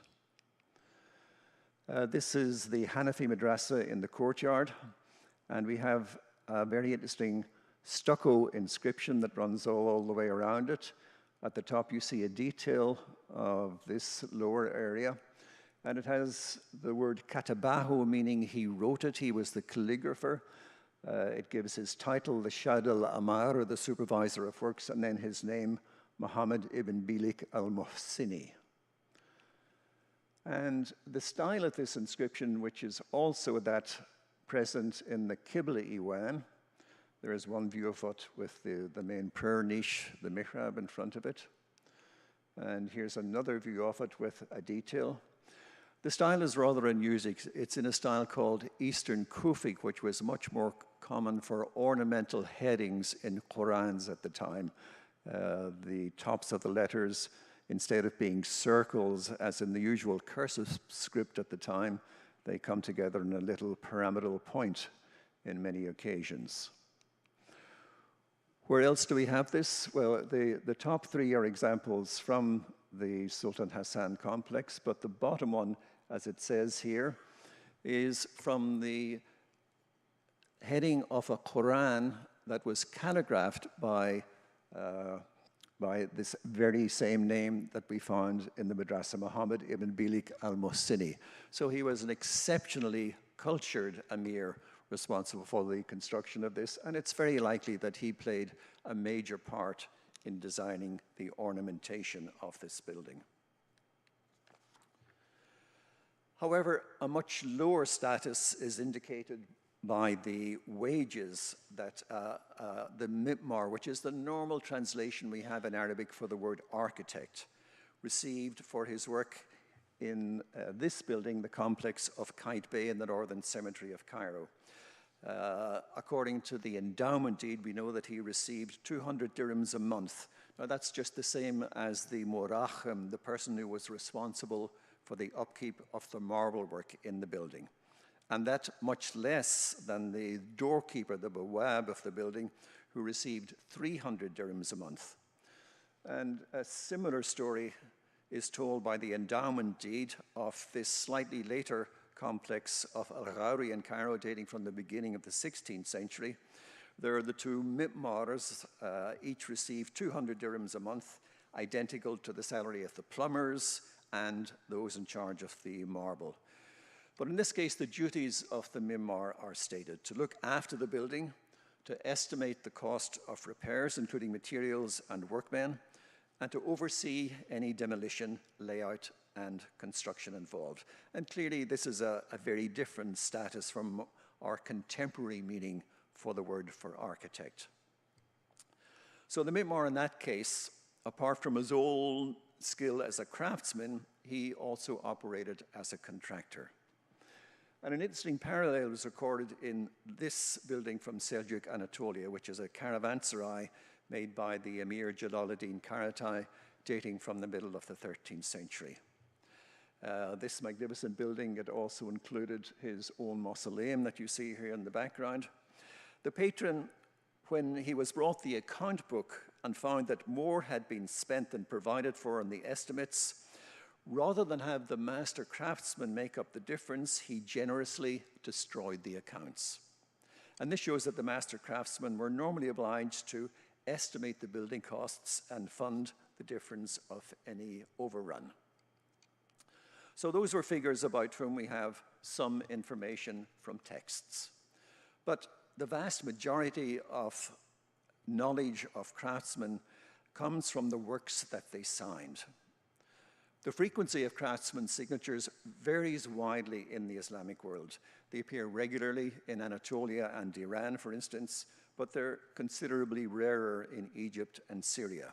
But still, there are enough connections between families of artisans who sometimes worked locally and traveled considerable distances, showing how the fame of their expertise spread. So, for instance, I'm going to be showing you works in particular from a shrine in this little town of Bastam. This is the southeast corner of the Caspian Sea, which will help you orient yourself perhaps. And I'm going to be mentioning the town of Damran, which is situated some 100 kilometers to the southwest as well. So this was a family of local renown, the Damrani family, a father and two sons who worked at this shrine. The father, Hussein ibn Abi Talib, and his son Muhammad, they both signed the carved panels on the inscriptions of this tomb tower, which was built for the son of the reigning Sultan Ul-Jaitu in the Ilkhanid Empire. And you can see some of the details of where they signed their name at this point here. The son Muhammad also signed one of the inscriptions on the main mihrab inside the shrine. You can see some of the details of his signature here, beginning Amal, the work of. And here on the left, we have this magnificent tile decoration at the entrance to a corridor. The corridor also has some magnificent stucco work, and this is signed to Amal, the work of Muhammad, the son of Al-Hussein al-Jassas, the plaster worker, literally. There is yet another mihrab in a very small hermit cell, which was used as a place of retreat within the complex. And just opposite it, facing it, is the inscription which tells us that it was the work of Muhammad and his brother Haji. And his brother Haji also signed an inscription in a mosque which has now disappeared in Damghan.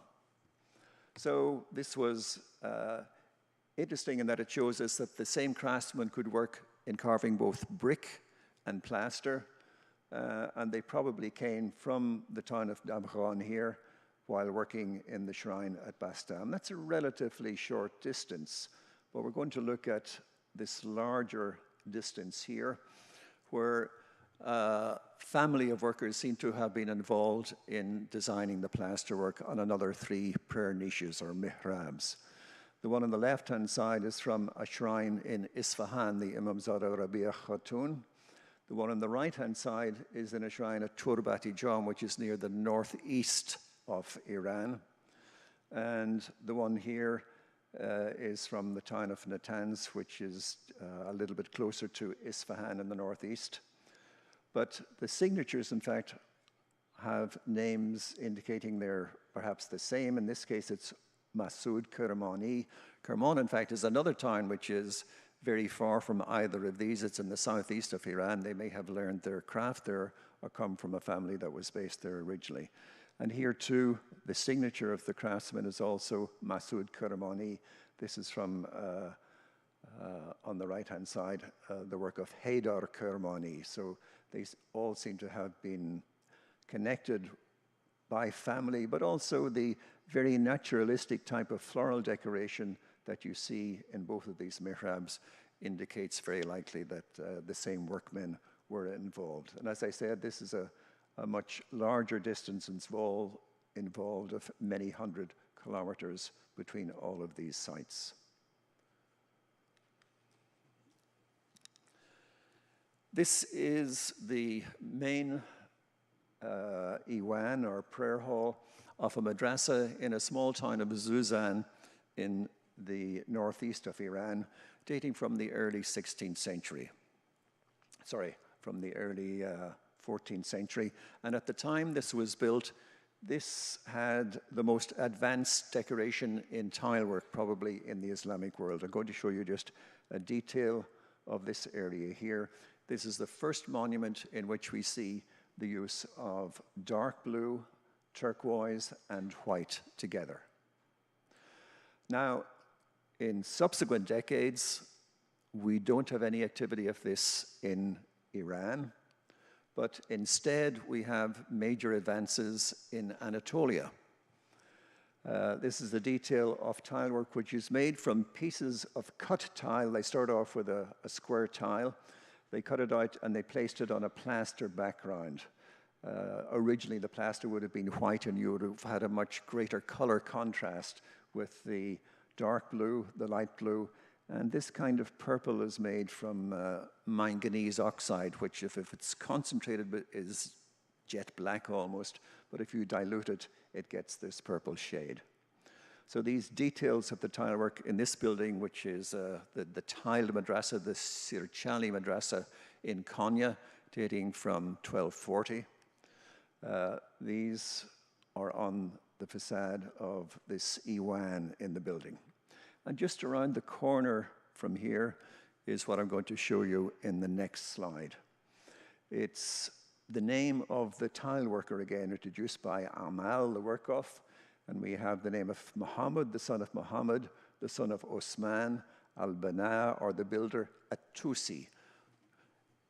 He's from Tus, in other words, and Tus, in fact, is the name of a small town in northeast Iran, very, very far from Konya, where this building was built. Why?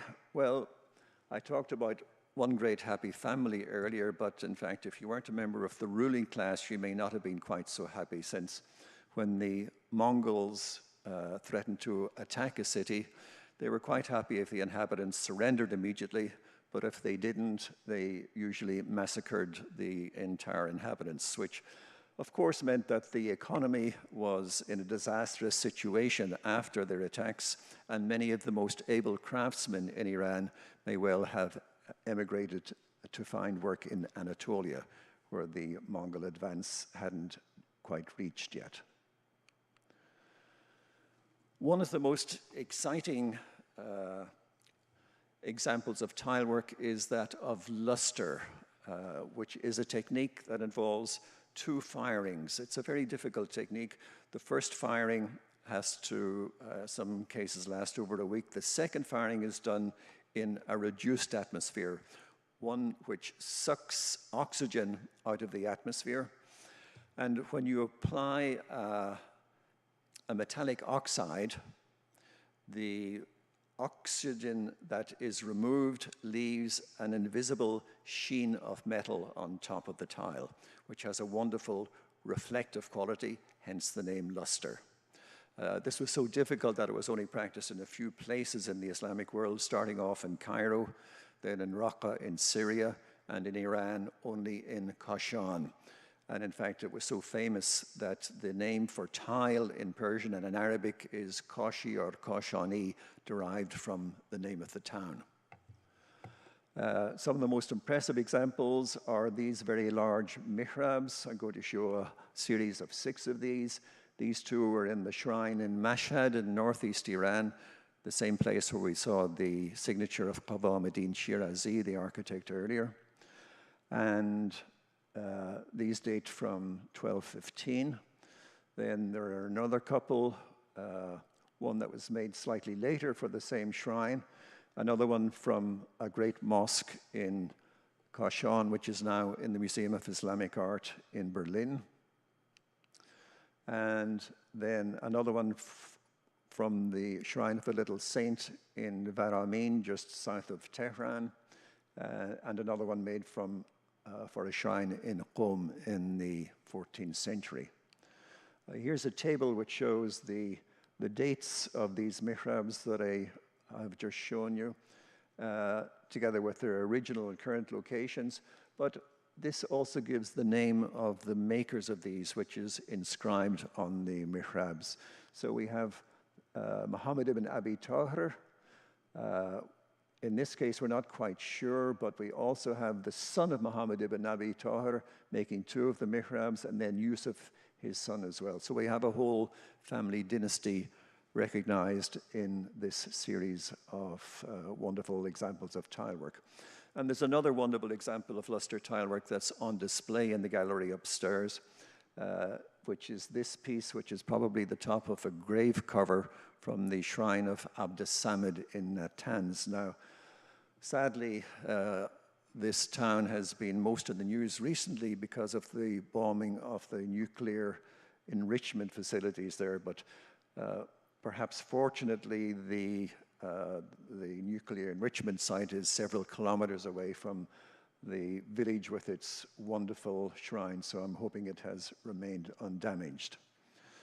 But in the spandrel of the arch at the top here, we have the name of Hassan, son of Ali, Babuya the builder. So this is the person who was responsible for the work of this luster.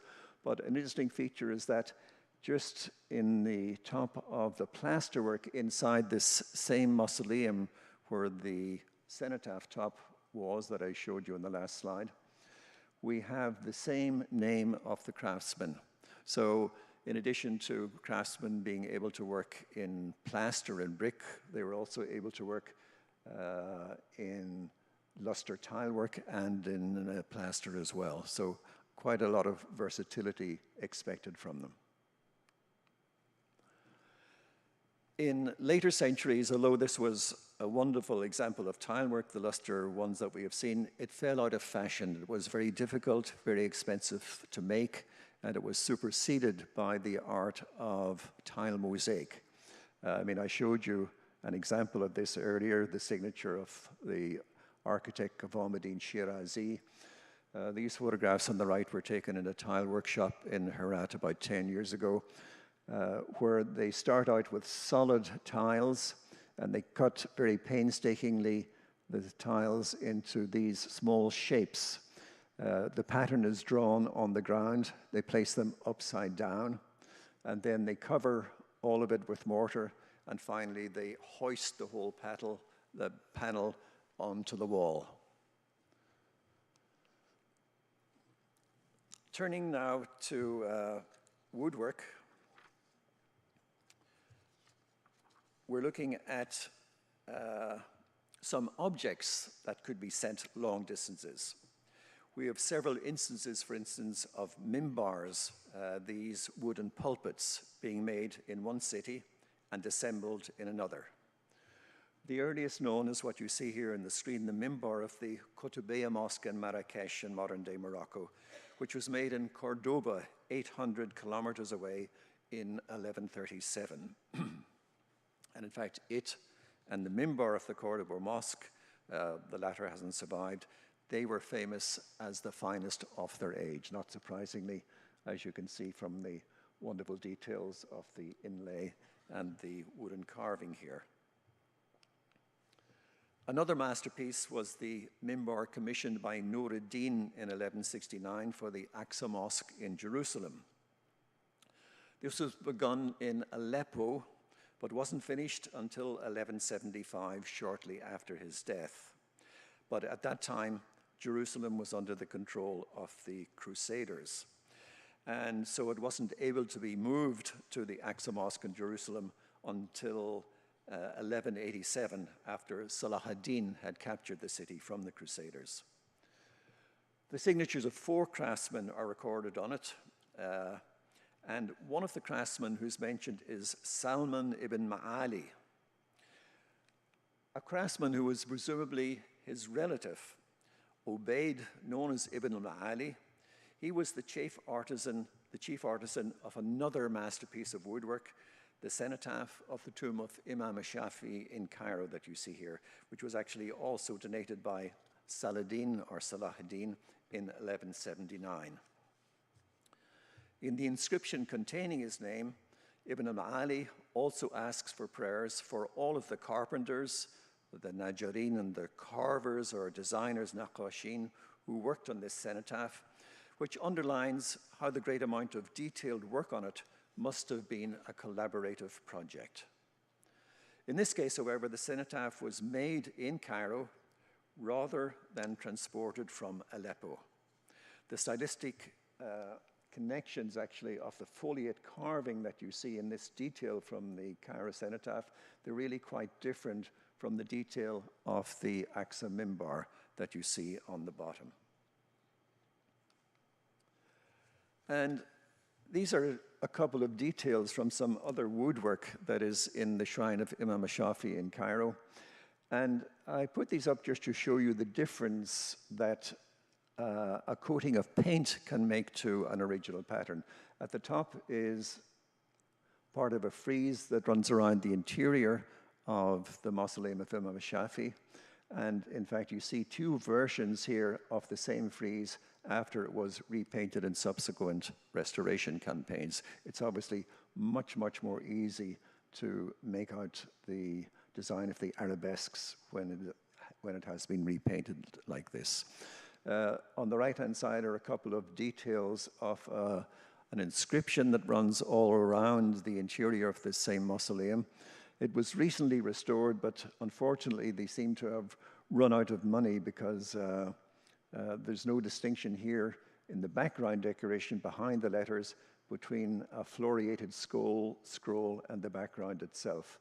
I digitally restored the floriated scroll in a different color here, and you can see again how much easier it is to make out the background when it is colored in like this.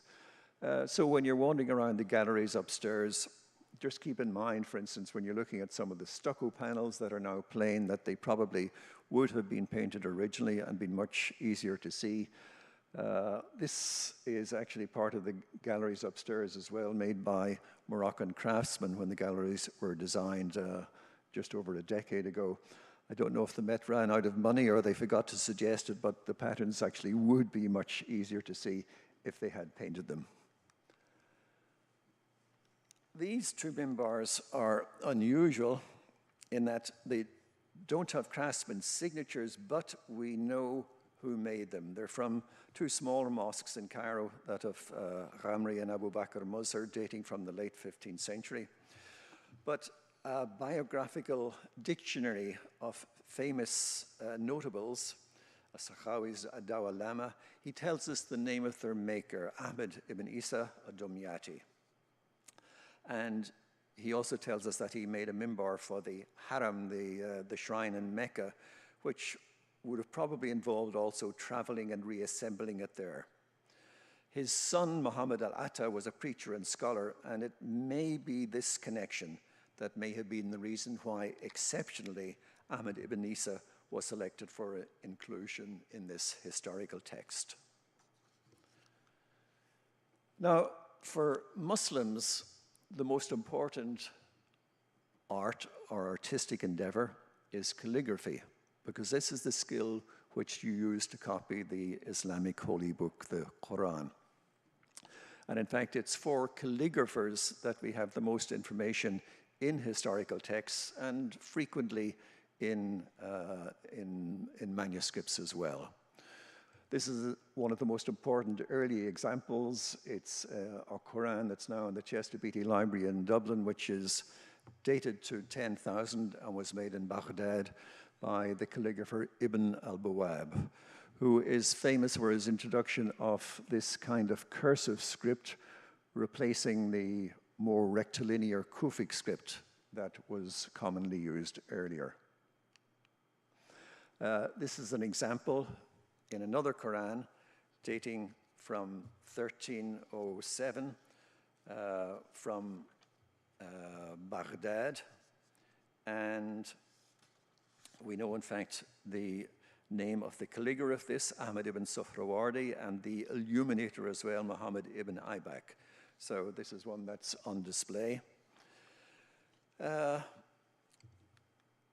Another interesting question is the transfer of designs. Who made the designs that were employed by craftsmen? And if they didn't make them themselves, how were they transferred? Although paper was known from the beginning of Islam, the advent of less expensive varieties in the medieval period certainly made recording and transmission of design more convenient. There are many inscriptions on monuments in different media that end with the signature of the calligrapher. And while sometimes, as on the lustered tiles that we looked at earlier, these may have been made by the artisan, major examples such as foundation inscriptions in buildings were probably drawn up in the chancery beforehand and then given to a master calligrapher to draw on paper. One interesting example of this is in the Herat Friday Mosque, which was being restored in the late 15th century, when one of the most famous painters and calligraphers of the time, Khaji Mirak Naqash, was employed. This is a painting which is attributed to him in a late 15th century manuscript, which is now in the British Museum. Now, he was commissioned to write the inscriptions for the mosque, but he was so late that he was likely to be fined for this, whereupon, having heard of this, he retired to his house, and we are told didn't emerge until 15 days later when he had finished the job. And this inscription, which is in the Herat Friday Mosque, is probably due to his work. This is a very interesting document. It's a petition from the head of the library of a Timurid prince, the grandson of Timur, in Herat. It's from the head of the library that he employed, and it tells us what all of the workers in the library were employed on. But there's one very interesting extract from it, which says that this particular Persian, Khaja Abdurrahim, he's busy making decorative designs for binders, illuminators, tent makers, and tile makers. So what sort of designs would have been suitable for all of these different media? Well, probably arabesque designs like these. Now, in fact, this petition and this page of drawings, they're both in albums that are in the Topkapi Saray Library in Istanbul. The albums contain workshop drawings from the Ilkhanid period through the major dynasties in Iran up to the early Safavid period. And when the nomadic rulers of Iran at that time traveled around, they normally traveled with their treasury in the baggage train. However, when the first Safavid Shah, Shah Ismail of Iran, lost in battle to the Ottomans, it's very likely that the workshop drawings were in the treasury and were captured and taken to Istanbul, where, fortunately for us, they are still preserved. And in fact, another wonderful scroll that is preserved in the Topkapi Library is our earliest example of a pattern book that would have been used by craftsmen and architects. So this has one that is, or two of them, in fact, that are based upon little squares for drawing up square kufik, a type of rectilinear script, which is used for common inscriptions. And on the lower half here, you can see the unfinished design in a 14th century shrine in Turbati Jam in eastern Iran, which has this squared out area, which was probably designed for one of the Kufic inscriptions that you saw in the earlier album. At the top, we have another detail of a painting that is in the Istanbul albums. And the lower part consists of a cursive inscription with a spiral scroll behind it.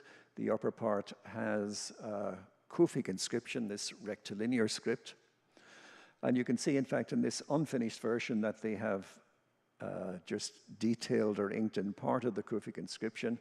And you can see the compass marks where they had the spiral scroll ready for the background of the cursive inscription that was to go in the lower part of the panel. Another problem was, how did tile makers decide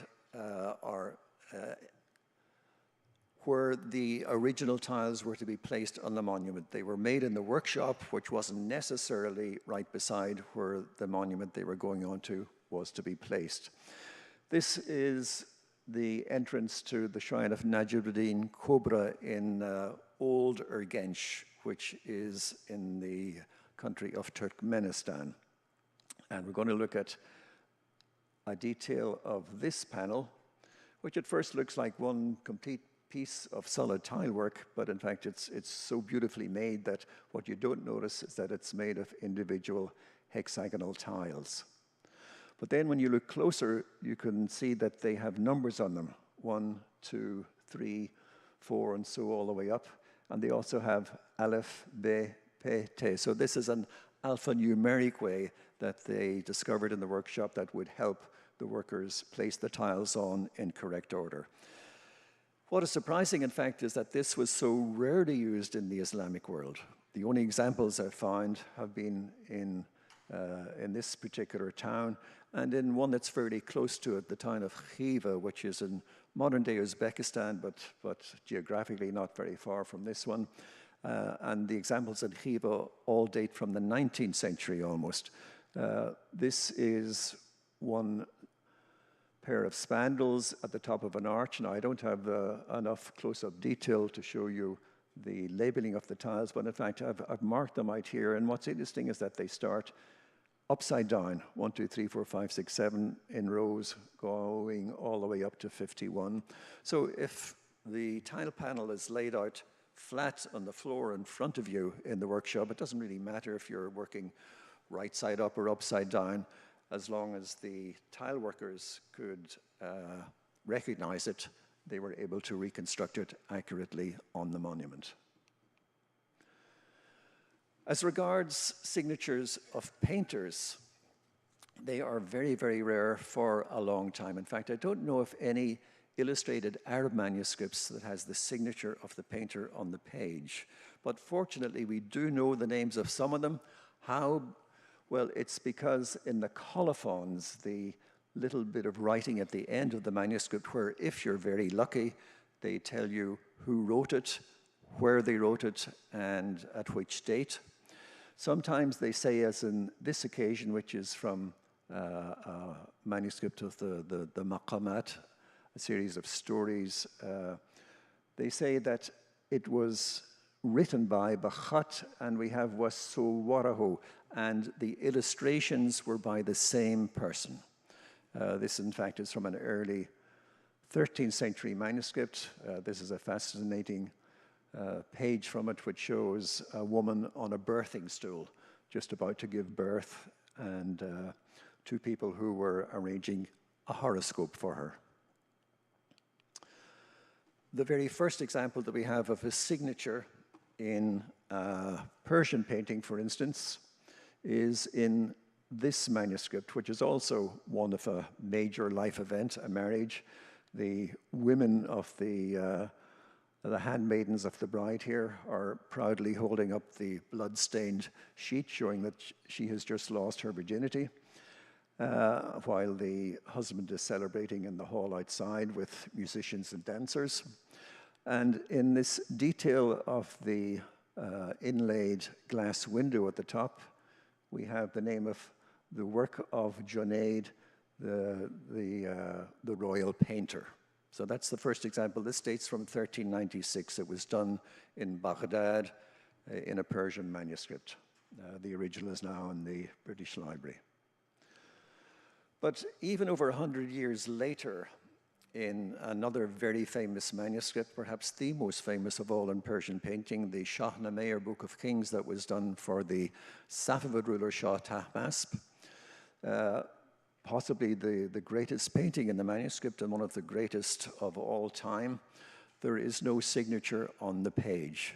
It's only, in fact, because of a later preface to another album, I should say, done by a painter who gave us a history of the painters of Iran.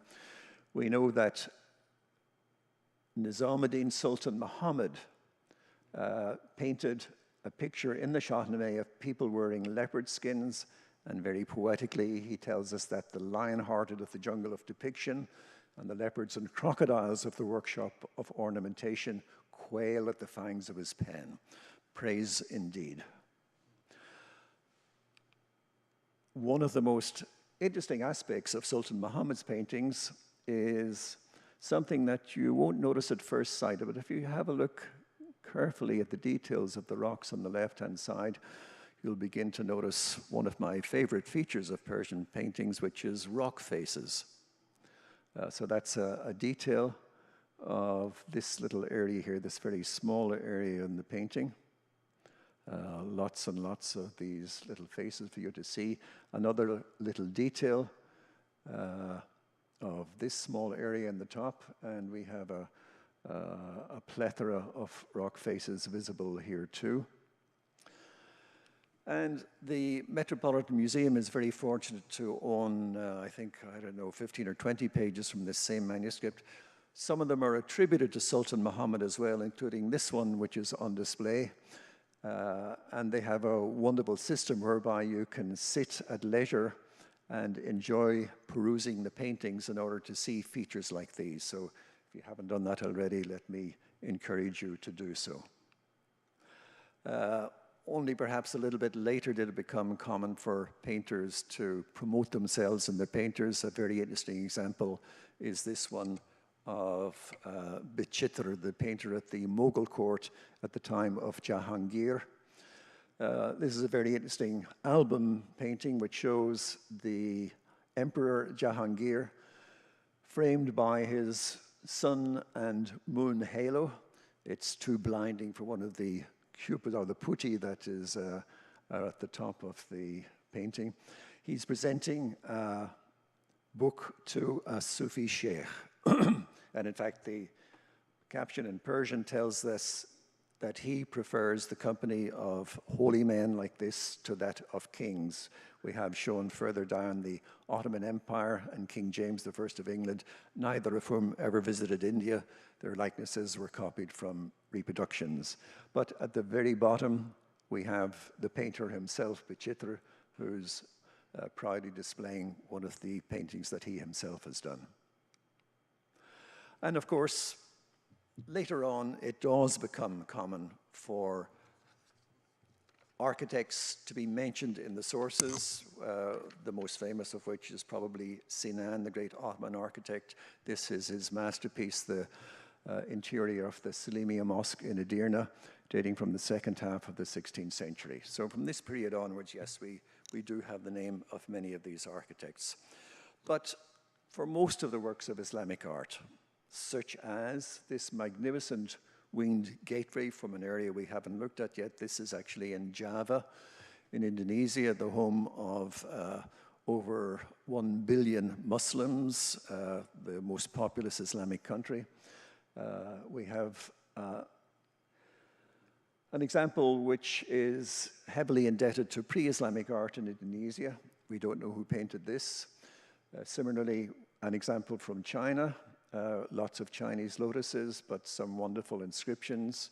And we don't know who is responsible for the magnificent geometric design at the interior of this mausoleum of the late 14th century, also in older Gentian Turkmenistan, or this magnificent arabesque decoration in Bukhara, dating from the 14th century. But fortunately, whether you know the name of the craftsman or not, it doesn't stop us from enjoying their works.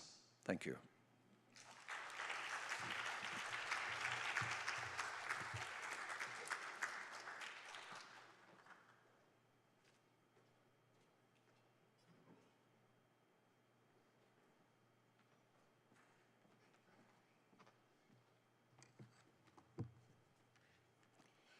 I want to thank you all for joining us today and the opportunity to listen to our talented speakers, Dr. Stünkel, Mickel, and O'Kane. The information they shared in some of the most beautiful pieces of art was just very, very enjoyable. I'd like to now invite you all to join us for a reception in the Temple of Dender. You go out the door and turn to the left if you don't happen to know where it is. And we enjoy your company for the next hour. And if you have questions, you can talk to our speakers who will be at the reception. Thank you again for joining us today.